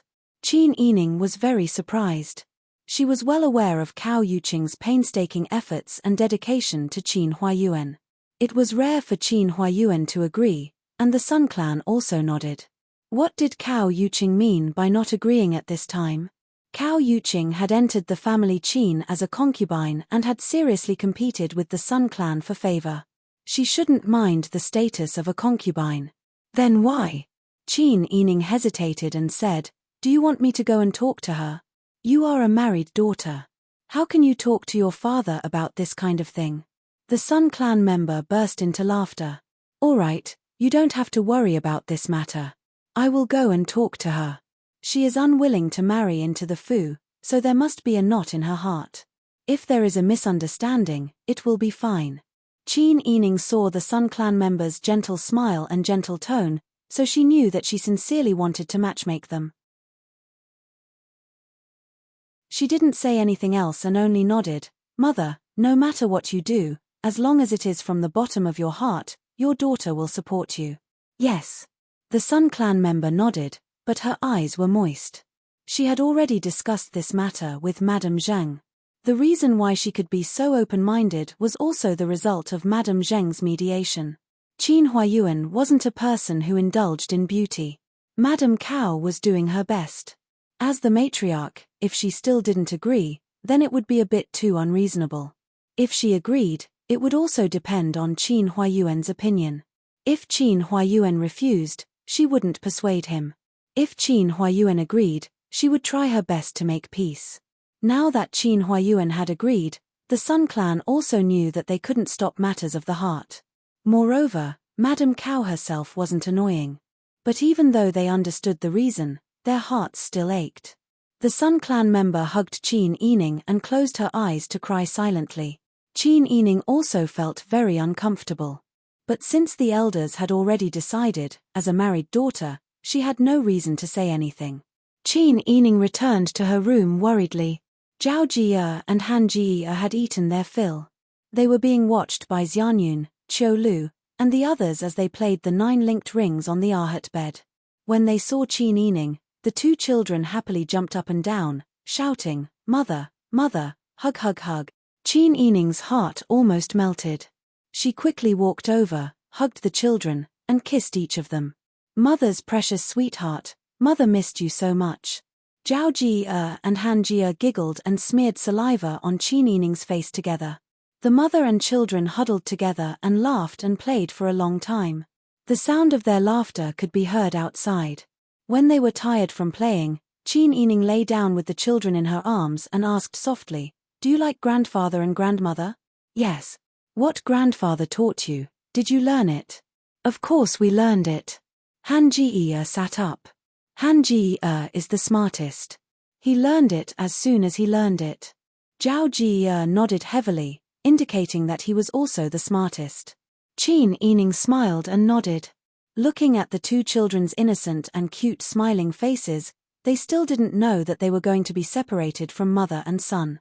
She didn't know how long this separation would take, and she didn't even know if it would be a lifetime. "Mother, why are you crying?" Han Jie crawled over on all fours and wiped Qin Yining's tears with his small hands. Zhao Jie was originally smiling, but now his little face became serious. He pursed his lips and said, "Mother, don't cry." Qin Yining smiled, but as she smiled, she squeezed out more tears. She got up and hugged the two children in her arms. Mother is fine. Mother just can't bear to part with you two. Zhao Ji continued to pout.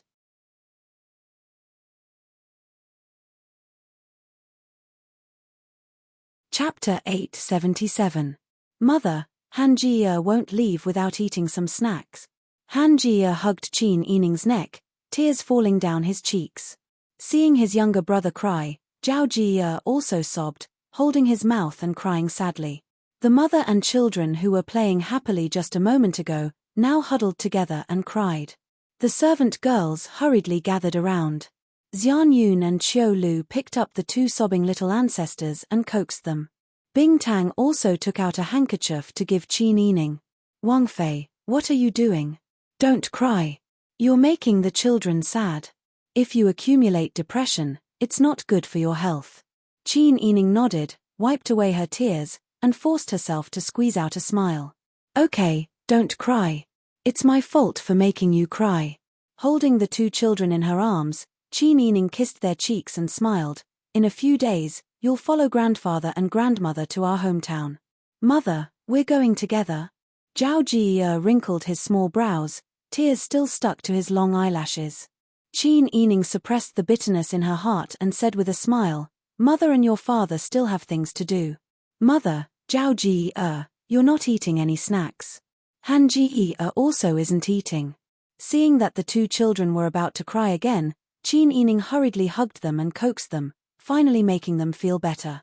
This time, Mother isn't going to do something to buy snacks for you. Instead, I'm going out to play with your father. Mother, can't you bring Han Ji? You can't. When Han Ji and Zhao Ji grow up, you can go out to play. When they heard that Qin Yining was actually going out to play and couldn't accompany them, Zhao Ji was still fine, but Han Ji was already pouting. Mother, just bring Han Ji. When you're a little older, Mother will take you. It took a while to make the two pouting children happy again. After all, a child's physical strength was limited. After talking for a while, they were already sleepy. Qin Yining carried them into the bedroom and asked Bing Tang to warm up the bed with a hot water bottle.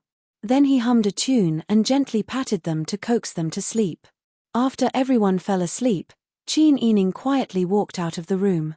Bing Tang lowered his voice and asked, why did Wang Fei change her words this time? In the past, old Madame Zheng coaxed the two young masters well. Qin Yining smiled bitterly and helplessly. You all know about our family's relocation, right? Hearing this, the maidservants all nodded. Qin Yining said, this time, everyone, including all of you, will be leaving with your families. I will be staying behind to accompany Wang Yi. The road ahead is unknown. After parting with the children this time, I'm not sure when I'll see them again, or if I'll never see them again. At this point, Qin Yining felt a lump in his throat. It took him a lot of effort to suppress his tears. If we can't meet again, I don't want them to think that Wang Yi and I went out to buy snacks for them. This will become a wound in their hearts that can't be erased. It's better to say that Wang Yi and I went out to play. When the maidservants heard this, tears fell from their eyes. Bing Tang said, Wang Fei, I'm not leaving. I want to stay. Bing Tang, I know what you're thinking, but it's too dangerous for me and Wang Yi to stay by our side. You, and all of you. Qin Yining looked at the others.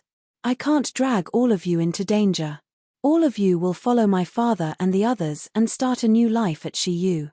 It's a pity that I went back on my words. Back then, I said that I would choose good in-laws for all of you and marry you off grandly. But now, I can't care about that anymore. Ji Yun stomped her feet. Wang Fei, what are you talking about? What do you mean by tired? If it weren't for Wang Yi, I would have starved to death or been kidnapped. How could I live a clean and happy life? Wang Fei treats me sincerely. How can I leave at such a crucial time? Even if I have to sacrifice my life, I'm not afraid. That's right, Wang Fei. Xian Yun and Qiu Lu nodded. Lian Xiaoju grabbed Qin Yining's arm. Older sister, I'm not leaving either. If it weren't for you, I might still be a little savage on the mountain. I might have been eaten by wild beasts, bitten to death by snakes, or frozen to death or starved to death. I'm not leaving. I want to stay with you. The little girl who couldn't even speak clearly in the past was now fair and tender. Bing Tang liked to bring her along no matter what he did.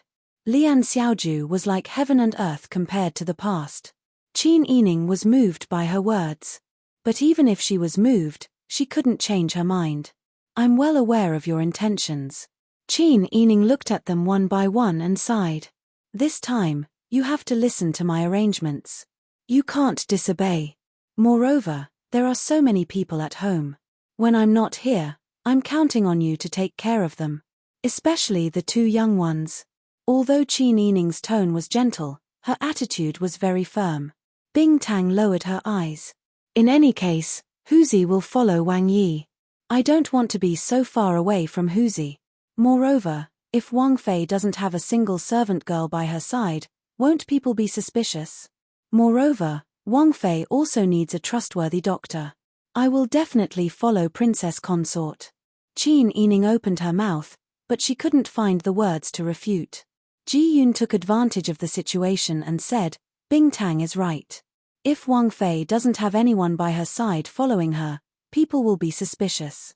These days, this servant and Bing Tang have been following you everywhere. Xian Yun and Qiu Lu are also familiar with taking care of little young master. Why don't you let the two of us follow you as usual? Qin Yining was a little helpless when he heard this. At this time, whoever follows me will be Wang Fei. Before Qin Yining could finish speaking, a servant girl outside the door hurriedly replied, There's a young lady outside. She said that she's from the Mu family and is here to ask for help. Qin Yining stood up and suddenly thought that Qiu Feishan's pregnancy should be complete. Mu Jinghu and Qiu Feishan didn't have any elders by their side. Even if Tian Jizhi wasn't locked up, she might not be reliable. Although there were nannies at home who knew how to give birth for many years, they didn't have any experience. It was normal for them to panic when they encountered something. Qin Yining hurriedly said, Quick, quick, quick. Perhaps Mrs. Mu is about to give birth. Bing Tang, accompany me to take a look. Yes. Everyone responded and hurriedly went to prepare. As Qin Yining changed his clothes, he ordered Bing Tang and Ji Yun to bring everything that should be brought. Afraid that Qiu Feishan wasn't prepared, he even brought along one of the family's nannies. After leaving the house, they got into the carriage and sped all the way to the Mu family. Seeing that Qin Yining had brought people over, the Mu family's servants hurriedly led the way inside. Qin Yining arrived at the main room and saw Being standing in the corridor, jumping up and down to instruct the servant girl to boil water. He hurriedly asked, How's your Mrs. Mu? Did you invite a doctor and a midwife? Also, where's your master? When Being saw Qin Yining, it was as if she saw her savior. Wang Fei, you're here. Being curtsied and spoke as if she was pouring beans. Mrs. Mu is having a fit and looks very uncomfortable. We've already invited 2 midwives, but the doctor hasn't arrived yet. My master went to the barracks last night and hasn't returned yet. Mrs. Mu is due to give birth in these 2 days, but my master still went out. It's really. Mrs. Mu was having a fit just now, and this servant was really flustered. This servant doesn't know anything, so the first thing I thought of was to ask for your help. My Mrs. Mu trusts you the most.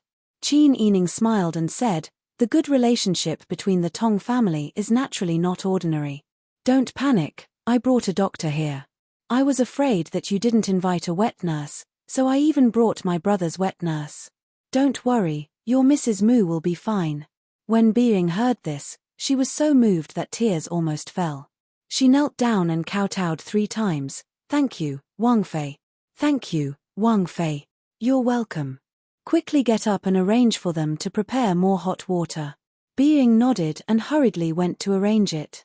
Qin Yining asked Bing Tang to take a look inside and then arranged for someone to report to the barracks.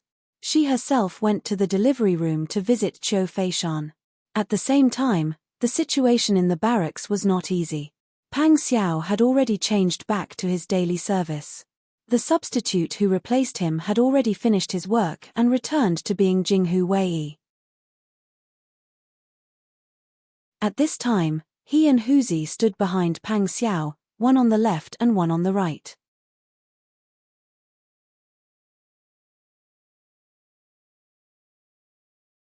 Chapter 878. There was only one simple sentence on the imperial edict. By the will of the heavens, the emperor decrees, the south has been pacified. Return to the capital as soon as possible. Xie Yu cupped his hands and said, replying to Wang Yi, Your Majesty has sent 7 oral edicts urging you to return to the capital. When we received the first oral edict, this old man and brother Shu discussed it and decided to temporarily claim illness. We didn't expect Your Majesty to send 6 oral edicts within a month. Looking at the time, he didn't wait for a reply before sending people over. The 7th oral edict also ordered the eunuch to personally visit you. Fortunately, the eunuch didn't find any flaws. That's right. Thanks to Brother Xie's disguise, the eunuch didn't notice anything strange. Shu Weiji also said, however, Your Majesty sent this edict, which means he can't wait any longer. Xie Yu added, can't wait any longer is a euphemism. Your Majesty's current situation should be that the Emperor is furious.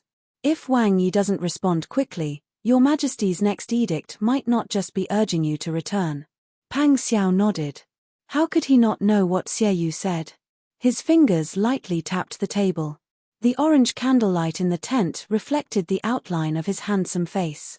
He looked at the bright yellow imperial edict on the table. After a long time, he said, It looks like I have to make plans to return to the capital. Wang Yi plans to return? But you've been running the South Pacifying Army for so long.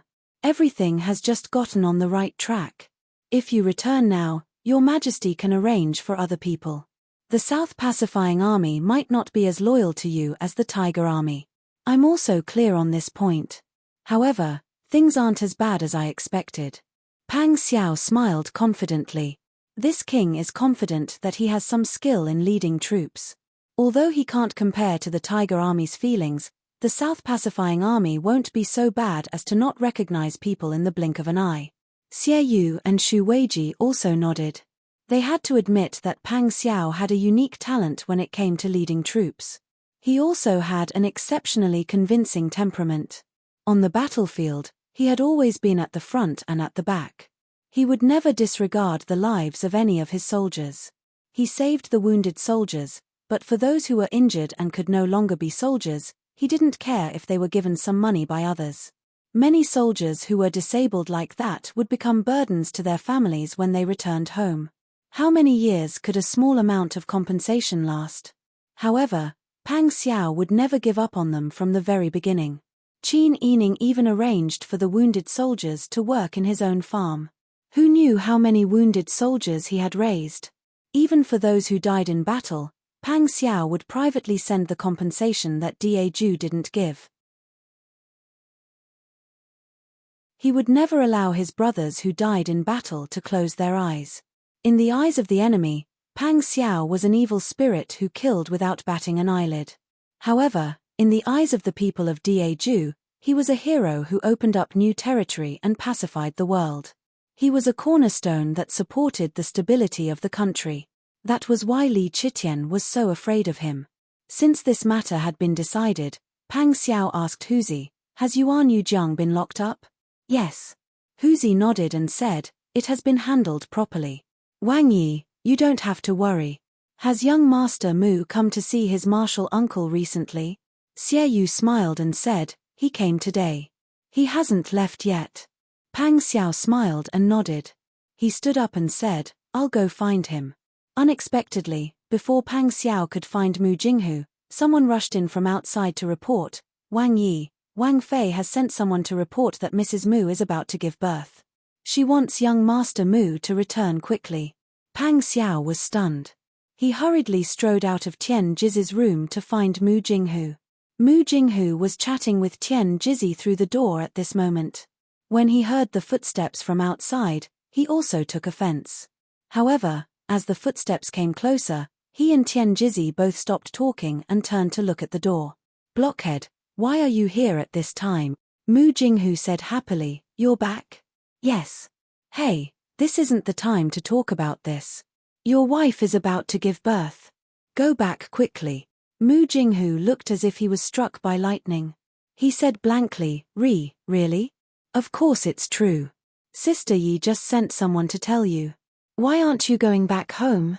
Yes, yes, yes. Mu Jinghu spun around on the spot. As if he had just regained his senses, he turned around and told Tian Jizzy, "Martial uncle, I'll leave first." As soon as he finished speaking, he ran past Pang Xiao like a gust of wind. In the blink of an eye, he disappeared. Pang Xiao thought of the day when Qin Yining gave birth. Perhaps he was as silly as Mu Jinghu. He couldn't help but shake his head in amusement and quickly walked out. Tian Jizzy, who was a door away, pressed her ear against the door and heard the footsteps outside. She angrily slammed the door with both hands and said, "Come back, hey. What's wrong with you two? Why haven't you let me out since you've settled the matter?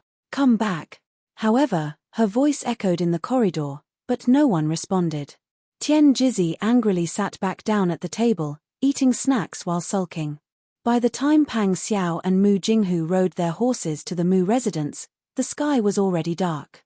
The bright moon hung high in the sky, its silvery white light covered by the bright red lanterns in the residence. Walking in the outer courtyard, Mu Jinghu's hands and feet turned cold. He looked back at Pang Xiao and said anxiously, "What should we do? I heard that when a woman gives birth, it's like walking through the gates of hell." Why am I a little scared? Why is this residence so quiet? Will anything happen? Don't talk nonsense. Pang Xiao urged, "You're still far away, what do you expect to hear? Why aren't you going inside?"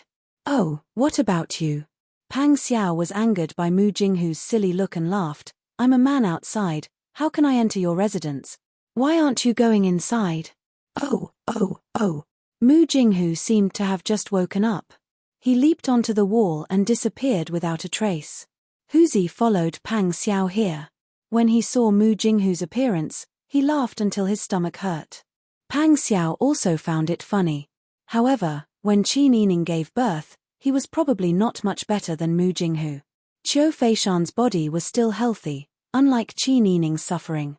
That night, the baby's loud cries spread throughout the residence. "Congratulations, Master, it's a young master." The midwife trotted out to announce the good news. The old capital was already very cold in the middle of November. Mu Jinghu was spinning in the courtyard outside, but the steam coming out of her head was dense. Hearing this, he rushed into the delivery room with a whoosh.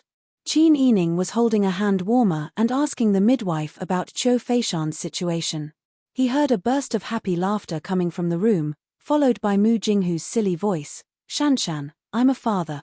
You're a mother." This silly look made everyone laugh. The midwife smiled and said, "Madam is young and strong. She usually pays attention to taking care of herself. Princess, don't worry, everything is fine." Qin Yining was finally relieved. Hearing the joyful noise in the room, she left the inner residence of the Mu family with a smile. When he saw Pang Xiao in the outer courtyard, Qin Yining smiled and said, "Qiu Feishan gave birth to a son, we should also prepare a congratulatory gift." "What you said, we came in a hurry and didn't have time to prepare." Pang Xiao turned around and said to Huzi, "Send someone to tell Tian Jizzy the good news." Huzi smiled and nodded, then ran away. Pang Xiao and Qin Yining left the Mu residence side by side.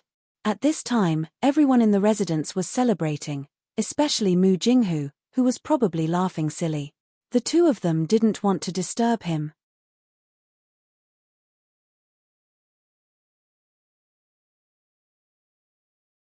Chapter 879. Qin Yining propped herself up with her arms.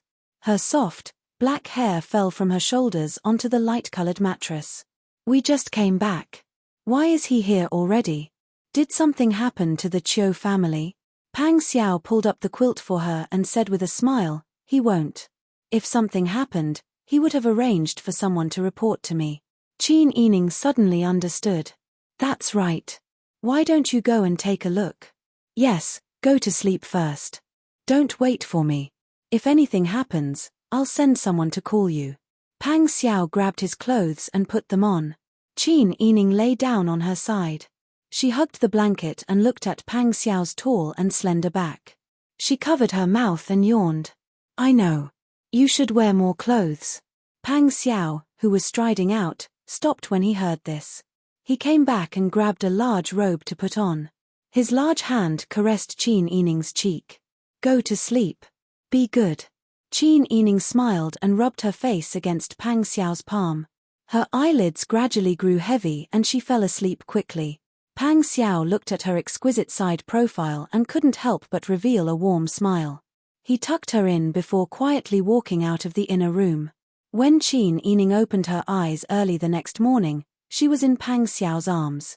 His arms were around her waist and he held her tightly in his arms. His legs were clamped around her cold feet.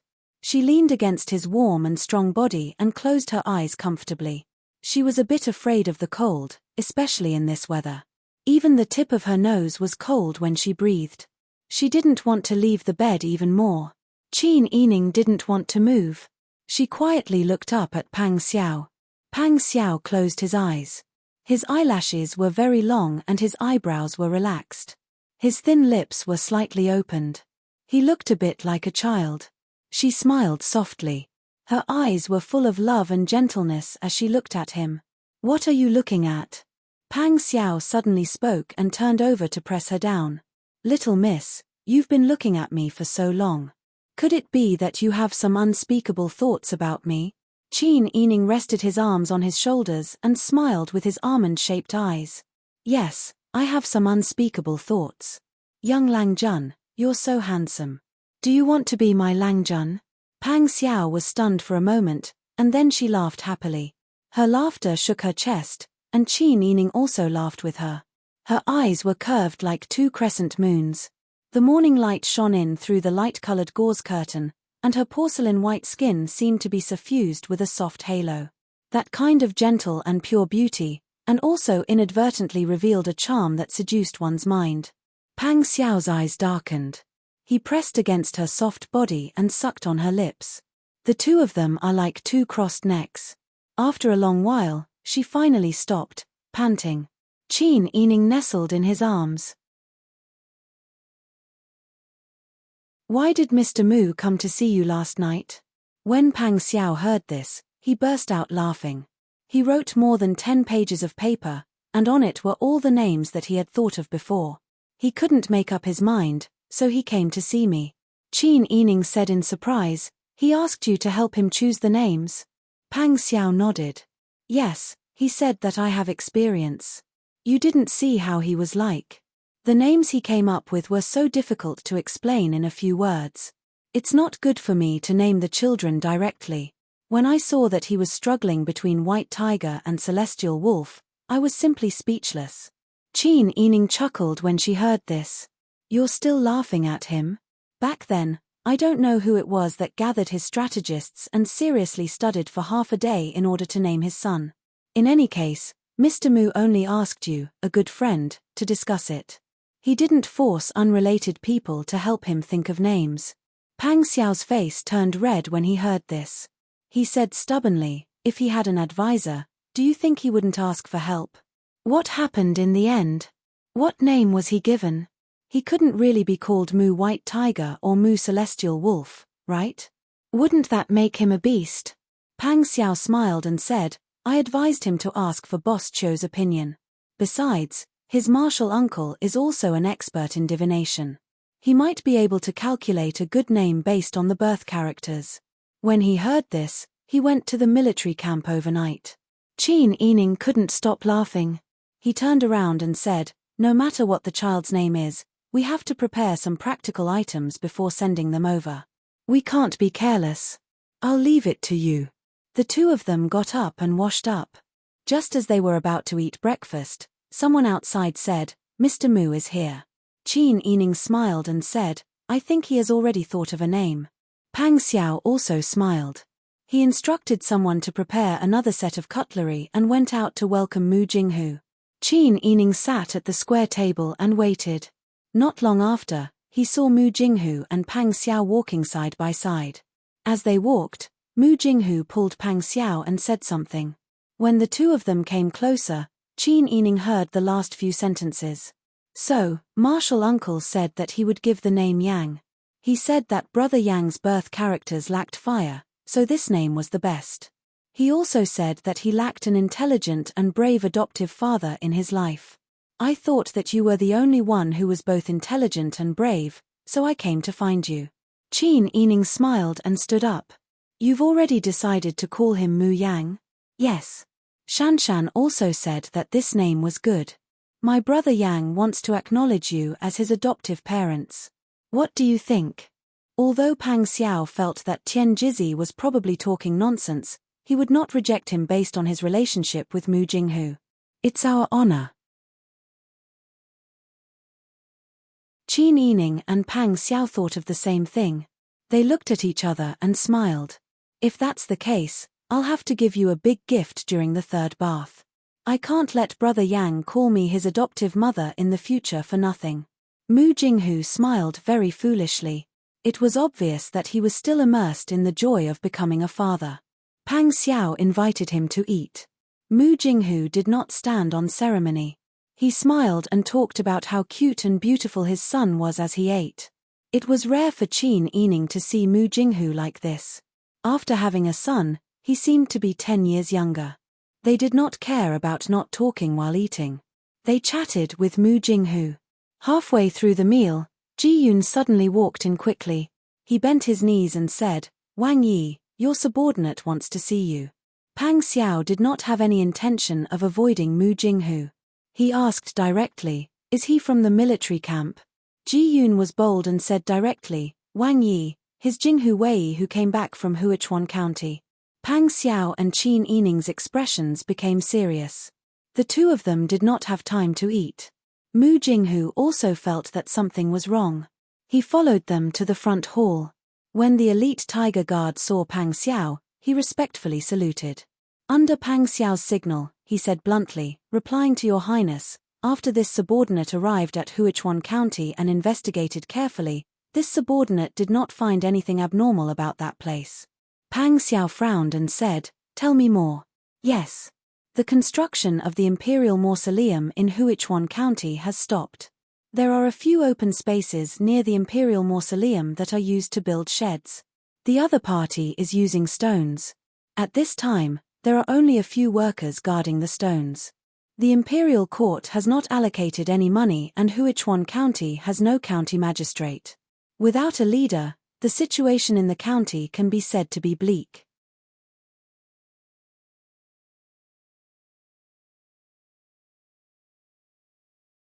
Chapter 880. This result made Pang Xiao somewhat surprised. Mrs. Liao's subordinates wouldn't go to Luzheng for no reason to buy such a dangerous place as the county magistrate. There must be something wrong with Huichuan County. But it was obvious that Jinghu Wei's ability to investigate was not outstanding. Pang Xiao nodded and said, thank you for your hard work. Go and rest first. Yes. The man cupped his hands in salute and quickly retreated. Qin Yining said, it seems that the other party is very secretive. It won't be easy to find clues. Pang Xiao nodded and said, in fact, no one is more suitable than the Qingtian Alliance to hide in the city and inquire about some information. Look at my subordinates, you can tell at a glance when they stand in the crowd. That's true. Qin Yining nodded. Although the Qingtian Alliance is a group of people with lofty ideals, their ability to inquire about information is indeed first class.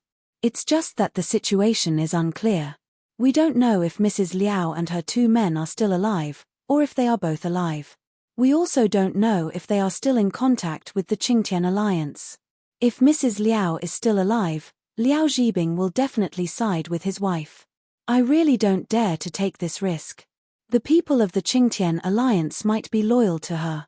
But since ancient times, wealth moved people's hearts, not to mention such a large amount of wealth that even Li Chitian couldn't ignore.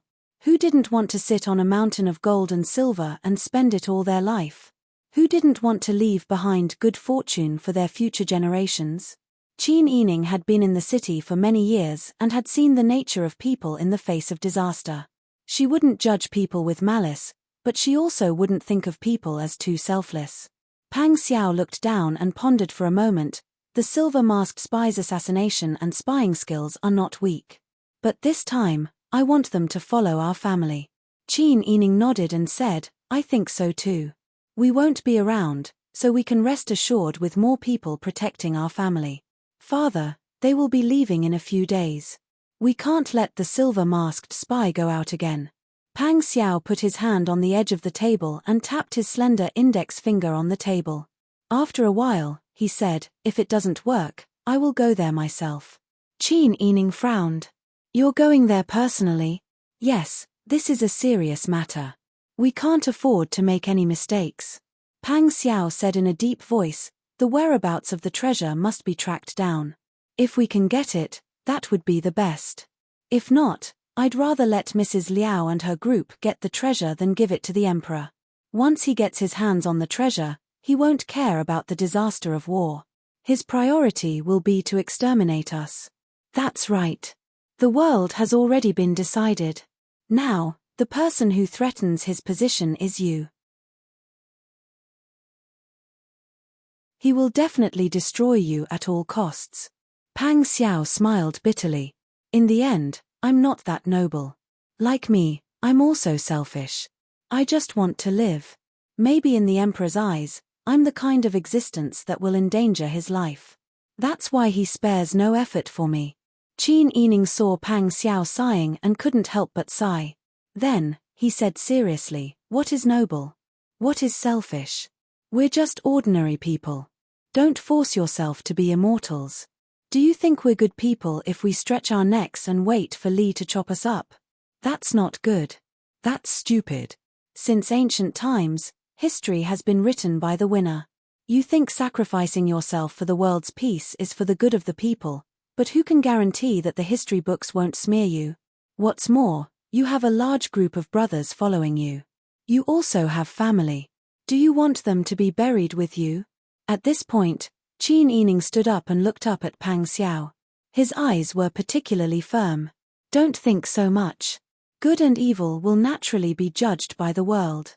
Reality has forced us to walk on this path, so we can only continue. What is right? What is wrong? There's no right or wrong in this world. There's only regret. As Qin Yining spoke, his eyes were as gentle and warm as the moon. His expression was so firm that it surprised him. He didn't expect that Qin Yining had already thought it through so thoroughly when he hadn't figured it out yet. Mu Jinghu had been listening at the side for a long time and more or less understood what they were going to do. He nodded and said, Jishi, I think your wife is right. You're just carrying too much burden in your heart. Upon hearing this, Pang Xiao looked at Mu Jinghu. Mu Jinghu said, in this world, you don't have to bear anyone's surname. The lives of the people are not your responsibility alone. Don't tell me that if you don't do anything, people won't grow old, get sick, and die. I understand that you don't want to hurt the innocent, but are the innocent only the people on the other side? Aren't your own family members innocent as well? Although Mu Jinghu was a kind person, he was naturally influenced by Tian Jizi after interacting with her for a long time. He didn't value human lives that much. Pang Xiao nodded thoughtfully. The situation was changing, and his inherent thinking should also change. Otherwise, he would be harming others and himself. Then it's settled. When the matter with father-in-law is settled, I'll set off to take a look. When the time comes, get someone to disguise as me as usual. You stay here and observe for me. Pang Xiao instructed Qin Yining. Qin Yining nodded. He was a little reluctant to let Pang Xiao go. However, he also knew that when the two families left, only the husband and wife would be left to support each other. Perhaps in the future, there would be many times when they would have to act separately. It was impossible for them to always have the opportunity to be together. After the matter was settled, Qin Yining left the space to Pang Xiao and Mu Jinghu. He returned to the residence to take care of the two children. After thinking for a while, he called Xian Yun over and sent the tonics that she had prepared earlier to Qiu Feishan. Tell Mrs. Mu that I'll definitely be there when Brother Yang is bathing. Xian Yun smiled and agreed. She quickly went to carry out Qin Yining's instructions. As long as Qin Yining saw Brother Zhao and Brother Han, his thoughts would no longer be on anyone else. The family Qin was ready and about to set off. Qin Yining and the two children were apart from each other. She was determined to stay and accompany Pang Xiao. She didn't know what her future would be like. She was really afraid that she wouldn't have the chance to see her children and family again in the future. However, no matter how afraid and anxious Qin Yining was, he didn't want his emotions to affect others. He was as cheerful as usual when he played with the children. Pang Xiao couldn't bear to leave the house if he could. Looking at Qin Yining wearing clothes that were similar to Brother Zhao and Brother Han's, playing with the two children, teaching them how to read, or teaching them how to recognize flowers and plants, Pang Xiao felt happy when the three of them gathered together. On the third day of the bath, Pang Xiao and Qin Yining brought Brother Zhao and Brother Han to the Mu residence. Qiu Feishan couldn't go out, and Mu Jinghu didn't have any elders. Tian Jizhi was locked up by Pang Xiao and didn't plan to let him out. Only Pang Xiao and his wife came. Qin Yining personally put the longevity lock around Mu Yang's neck.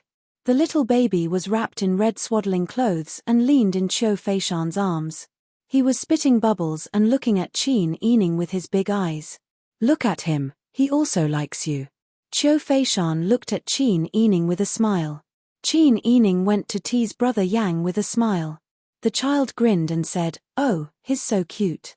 This child has inherited the advantages of you and Mr. Mu. He'll definitely be a handsome child in the future." Qiu Feishan leaned on the big pillow and smiled. Brother Zhao and Brother Han jumped on the ground. Mother, Brother Han wants to see little brother. I also want to see little brother." Qiu Feishan smiled and said, "They will be brothers in the future. Let them see." Saying that, she carefully handed the swaddling clothes to Qin Yining. Qin Yining hugged Brother Yang and sat down on the side. Brother Zhao and Brother Han came over, one on the left and one on the right. The two children had the same curious face. Brother Han stretched out his finger to poke Brother Yang's cheek, but was stopped by Brother Zhao. "Little brother is small. Don't touch him." Brother Han put his hands behind his back, blinked his big black grape-like eyes seriously and asked Qin Yining, "Mother, was Brother Han this small before?" "Yes." "Will he grow taller than Brother Han?" Looking at his son who was less than 2 years old, Qin Yining laughed. "Brother Han, are you afraid that little brother will grow taller than you?" "I'm not afraid." Brother Han was stubborn. Brother Zhao said, "Mother, I will eat more. I also have to eat more, so that I can grow taller. Otherwise, won't this wrinkled little guy soon catch up?" Qin Yining understood the two children's meaning. He looked at Qiu Feishan with joy. Qiu Feishan also couldn't help but laugh. "If Brother Yang can be as lively and smart as the two young masters in the future, I will be satisfied." He will. Children grow fast, they will grow up in the blink of an eye. Wang Fei. At this moment, Ji Yun came in and saluted. She leaned close to Qin Yining's ear and whispered, "Master Zhong wants to see you." Qin Yining was a little surprised. Master Zhong went to the capital a while ago, and she and Pang Xiao went to deal with the Qiu family's official business. Qin Yining was relieved to hand over all the business matters to Master Zhong. He must have encountered some problems. Qin Yining smiled and returned the swaddling clothes to Qiu Feishan's arms. "I have something to do." Qiu Feishan smiled and nodded. Qin Yining handed the children to Ji Yun and quickly went out of the door. Along the way to the front hall of the Mu family. Master Zhong was eating tea at this time. When he saw Qin Yining, he hurriedly came forward and saluted, "Wang Fei." "Master Zhong, you don't have to be so polite. I haven't seen you for a long time. Are you still healthy?" "It's all thanks to you. This old one's health is still good. I came back this time because I have something to report. I just went to Qin Manor, and the people in the manor told me that you and Wang Yi are here." As he spoke, Master Zhong looked around. Qin Yining understood his concerns and smiled. "Why don't we take a walk in the courtyard?" "All right." Qin Yining believed in Mu Jinghu, but Mu Jinghu's servants were not necessarily good. She and Master Zhong went to the open space in the courtyard and stood still. Master Zhong then whispered, "Wang Fei, Hall Master Liao sent me a message. He asked me to tell you that the matter of Guangqing's grain store has been settled. The silver has been delivered properly, and the grain store will be closed immediately."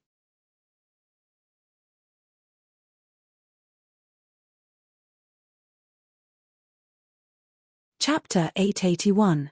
When Master Zhong said this, he was also very surprised. Although he didn't see the situation that day with his own eyes, he heard Qin Yining mention the situation that day when they were chatting. He could imagine how serious the situation in the desert was. After being interrogated, the people couldn't tell the direction and there was no water. How did they get out? He didn't know how others did it. He knew that he absolutely couldn't do it. Qin Yining frowned and asked, did these two people contact Hall Master Liao and Hall Master Qiao, or did they contact someone else in the alliance? Did they say what they were going to do? Replying to Princess, they contacted Hall Master Liao. Hall Master Liao knew that when Mrs. Liao died in the desert, these two people were with her. He felt that something was wrong and discussed it with Hall Master Qiao. They didn't dare to make this matter public. After the two of them discussed it, they quietly sent me a message. Listening to Hall Master Liao's meaning, he felt that these two people were too suspicious. He was afraid that they would do something related to the treasure. Because he was afraid of delaying your matter, he asked me to quickly report back to you and ask for your instructions on what to do next. Qin Yining slowly nodded and fell into deep thought. She didn't doubt the Qingtian alliance, but she was worried that some people in the alliance couldn't resist the temptation of human instincts and greed. Who would want such a large amount of treasure that could be theirs?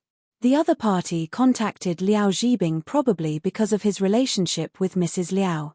If Mrs. Liao went, Liao Zhibing, like most people, would think that he should have a share of the treasure or simply think that the treasure should belong to him alone. Even Qin Yining guessed so. But now, Liao Zhibing told her such an important news. If Liao Zhibing had the heart to monopolize the treasure, he only needed to keep this matter to himself and hide it from her. Why would he ask Master Zhong to send her a message? Liao Zhibing had always been trustworthy. He even knew where Shiyu was. For such a long time, she didn't see Liao Zhibing take revenge on her because of Mrs. Liao. Even when she rescued her father, it was thanks to Liao Zhibing that they arrived in time. Now, Liao Zhibing hurriedly asked Master Zhong to send the message as soon as he got the news. The tenant proved his loyalty.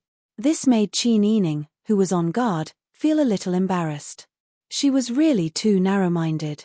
Qin Yining thought for a moment, then signaled for Master Zhong to take a seat. He went outside to find a servant of the Mu family and said, "Ask Wang Yi to come here. Tell him that I have something to discuss with him." That person hurriedly saluted and walked away with a face full of reverence. Not long after, Pang Xiao and Mu Jinghu arrived. Master Zhong quickly got up and saluted Pang Xiao. Pang Xiao smiled and helped him up with one hand. "Please get up." He then turned around and introduced Mu Jinghu to him. "This is Mr. Mu." Master Zhong and Mu Jinghu had met a few times before, so they greeted each other naturally. Mu Jinghu ordered the servants to serve hot tea again. The four of them sat down according to their identities. After dismissing the servants, Pang Xiao arranged for someone to stand guard outside. Qin Yining asked Master Zhong to tell him in detail about Liao Zhibing's report. Pang Xiao was a little surprised when he heard it. He then sighed and said, "Leader Liao is a real hero." "Yes." Qin Yining nodded. Master Zhong had always been someone Qin Yining trusted. In the future, when he passed on information to the Qingtian alliance, he would have to trouble Master Zhong. Therefore, Qin Yining did not avoid him and said directly, "In this case, we can rest assured and leave the investigation of Huichuan County to Leader Liao." Pang Xiao said with a smile, "That's what I think too. Not only can we inquire about Huichuan County's news, but I also think that with Hall Master Liao's identity, we can also get in touch with those two people. With Leader Liao around, we won't be in the dark." "You're right." Qin Yining sighed and said, "It's my fault for not paying attention to the names of Mrs. Liao's attendants. Otherwise, we would have one more clue to investigate." Pang Xiao smiled at Qin Yining to appease him.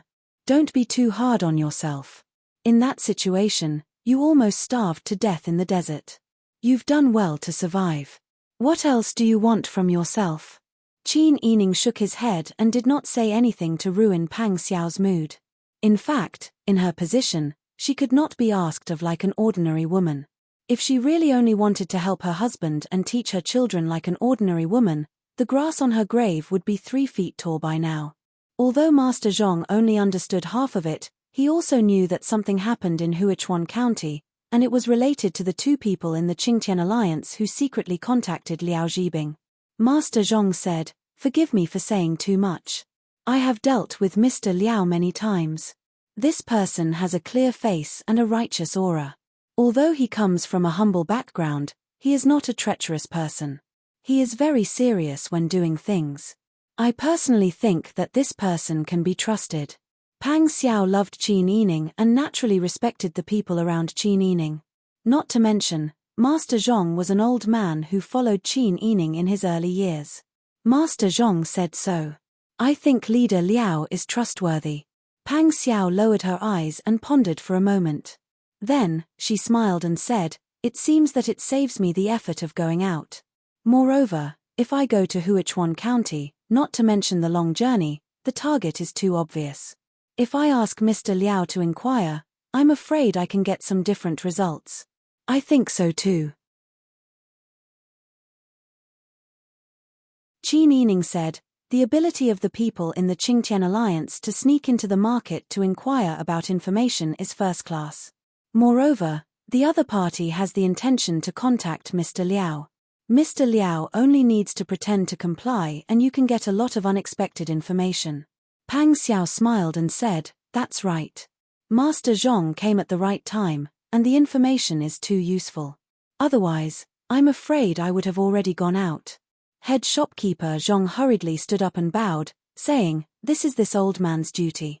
Wang Fei once saved this old man's entire family. This old man does not dare delay this matter in the slightest." Pang Xiao thanked Great Manager Zhong again. Then, he personally escorted him to the door. Great Manager Zhong's heart was filled with joy and gratitude as he received such a courteous reception. His face blushed with excitement. When Pang Xiao came back, Mu Jinghu asked, "Your whole family is leaving?" "Yes." Pang Xiao said bluntly, "I'm worried that it's dangerous for them to stay here. Even if they have nothing to do in a short time, it's inevitable that they will be restrained when they do things. Now that there is a safe place, it's better to let the whole family go to a safe place." Mu Jinghu frowned and pointed a finger at his temple. "What you said makes sense. I also want Shanshan and Brother Yang to go to a safe place. But she won't agree. She wants to take back the Qiu family and avenge her grandfather. I can understand her feelings." Qin Yining smiled bitterly. "When the news of my father's accident came back, I couldn't wait to burn Yongshan Palace Hall directly. That kind of feeling, you can only understand it after experiencing it. It's that kind of feeling that I would rather fight with my own body and bones to vent my anger. Otherwise, I will live in self-blame and regret for the rest of my life." Pang Xiao patted Qin Yining's shoulder with heartache. He had asked Ji Yun and Bing Tang behind her back. That was an extremely difficult time, but he was far away in the south and could not help her at all. She could only rely on herself for everything. Mu Jinghu said, "Of course I know how she feels. Brother Yang is still so young now. Even if I say that Brother Yang should go to a safe place with your family, I'm afraid Shanshan won't agree." Qin Yining sighed and shook his head. Sometimes when things are really forced to that extent, even if a mother can't bear to, she has to. But the situation is not so critical now, and Feishan is not the main target. You just need to be vigilant, there's no need to take action now. "You're right." Mu Jinghu thought for a while and said, "Your family has all left, what do you plan to do in the future?" "Continue to stay in the south." Pang Xiao heard and looked at Qin Yining. "Sister Yi, I haven't told you that your majesty has ordered me to return to the capital, right?" Qin Yining's smile froze on his face and he slowly shook his head. Pang Xiao told him about Li Qitian's oral instructions and the imperial edict during their absence. "Your majesty must be very angry." Qin Yining's heart was cold, but he smiled freely and joked, "When you were looking for me, you went against 33 imperial edicts. Now, with these 8 imperial edicts, you can be considered the first person in this dynasty." Pang Xiao was originally worried that Qin Yining would be scared or worried, but seeing her like this, he couldn't help but feel proud. He laughed and said, "I can be considered the first person in history to have gone against 41 imperial edicts.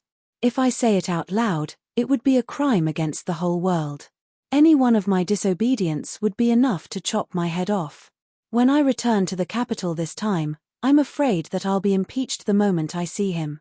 Qin Yining recalled the 10 major crimes that she and Pang Xiao had been impeached for when they returned to the capital.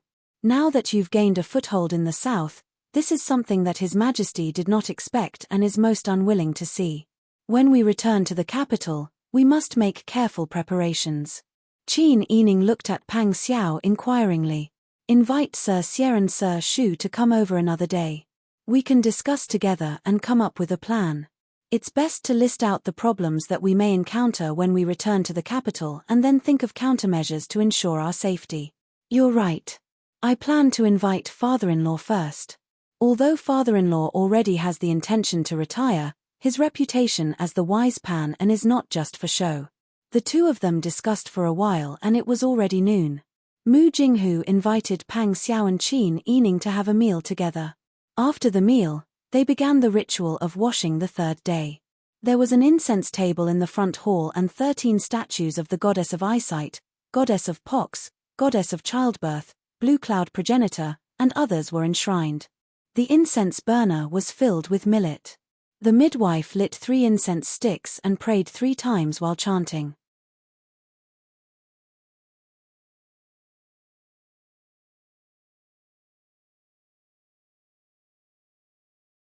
Chapter 882. Mu Jinghu and Qiu Feishan, husband and wife, did not have any relatives or friends. Only Pang Xiao, his wife, and their 2 children came. Qiu Feishan simply called all the respectable maids in the house to come and add to the pot together. When someone added longan, the midwife said, "Little Gongzi is the reincarnation of Wen Chuxing." When someone added lotus seeds, the midwife immediately said, "He gave birth to a son." Qin Yining didn't care. The gold and silver added to the pot were all given to the midwife. The silver and golden melon seeds were all added to the pot. The midwife's eyes were shining, and even her voice was a lot louder when she said auspicious words. After adding the pot, the midwife quickly bathed Brother Yang. The baby's tender and white skin was touched by the midwife's rough hand, and he immediately cried. The midwife even laughed loudly, "Sound the pot. Sound the pot. Good luck. Ji Xiong are you yi." After a set of procedures, Brother Yang's face was red from crying. When the midwife and the old mama took out the sacrificial paper money and burned it, and cleaned up the yellow and white things, Qiu Feishan hurriedly urged Mu Jinghu to carry the baby to her. Qin Yining and Pang Xiao took Brother Zhao and Brother Han and left. On the way back, the two discussed for a while. When they reached home, Qin Yining wrote a letter to Liao Zhibing, and asked him to inquire about the news in Huichuan County. Pang Xiao ordered someone to give the letter to Master Zhong, and then he arranged for someone to bring Xie Yu and Shu Weiji to the residence. In the evening, the study in the outer courtyard was brightly lit. Xie Yu and Shu Weiji were already sitting in the hall and waiting. When they heard the sound of footsteps coming from outside the door, the two quickly stood up. The curtain was lifted, and Pang Xiao led Qin Huayuan in first. Xie Yu and Shu Weiji respectfully swept the floor. "Greetings, Duke Qin." Qin Huayuan humbly returned the greeting. "Sirs, there's no need to be so courteous. I'm not an official of the cabinet, so I don't deserve to be addressed as such. You deserve it, you deserve it. Duke Qin has the world in his heart and is wise and resourceful. You are worthy of this title." Pang Xiao smiled and invited Qin Huayuan to take a seat. "Father-in-law, please take a seat." Qin Huayuan nodded with a smile, then turned around and invited everyone to take a seat. Qin Yining stood behind Qin Huayuan and Pang Xiao. Pang Xiao said, "Today, I invited father-in-law and the 2 sirs here to discuss the matter of returning to the capital." Qin Huayuan sighed softly. Under the light, he looked at Pang Xiao with a pair of eyes that seemed to have seen through the world. "Have you decided?" Pang Xiao smiled and nodded. "Father-in-law, I'm sure you know the situation and thoughts of Sister Yi and I. We have no way to retreat. How could Qin Huayuan not understand the difficulties in this?" But in his heart, he still hoped that his children could stay away from danger. But reality and expectations often ran counter to each other. Forget it. I originally wanted you to avoid conflict, but now that things have come to this, there's really no other choice. Qin Huayuan looked at Pang Xiao. His voice was gentle, but there was a bit of sharpness between his usually wise eyebrows. Jishi, since you've made a decision, I'm sure you've thought about the future. Since you don't plan to avoid it, then you have to face it head on. The most taboo in doing things is to waver. Since you can't bear it, you can't avoid it. What you have to do next is to completely remove the mountain above your head. Otherwise, you won't have a place to be buried. Xie Yu and Xu Weiji were still guessing what kind of precious advice Qin Huayuan would give them. But no matter what plan they had, they couldn't escape the shackles of the monarch status. They didn't expect him to say such shocking things. Everyone knew what the mountain above Pang Xiao's head was. Qin Huayuan was right.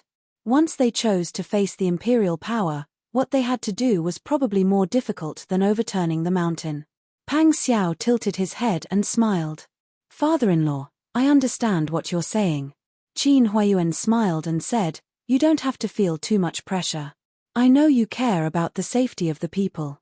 Otherwise, over the years, you've had countless opportunities to point your sword at that person. You don't want to think about war, but you've been forced to create a lot of war. In this world, there are many things that can't be helped. Sometimes you and I feel that things can be planned and schemed, but who knows if your schemes are destined by the heavens? People's lives seem to be pushed forward by fate.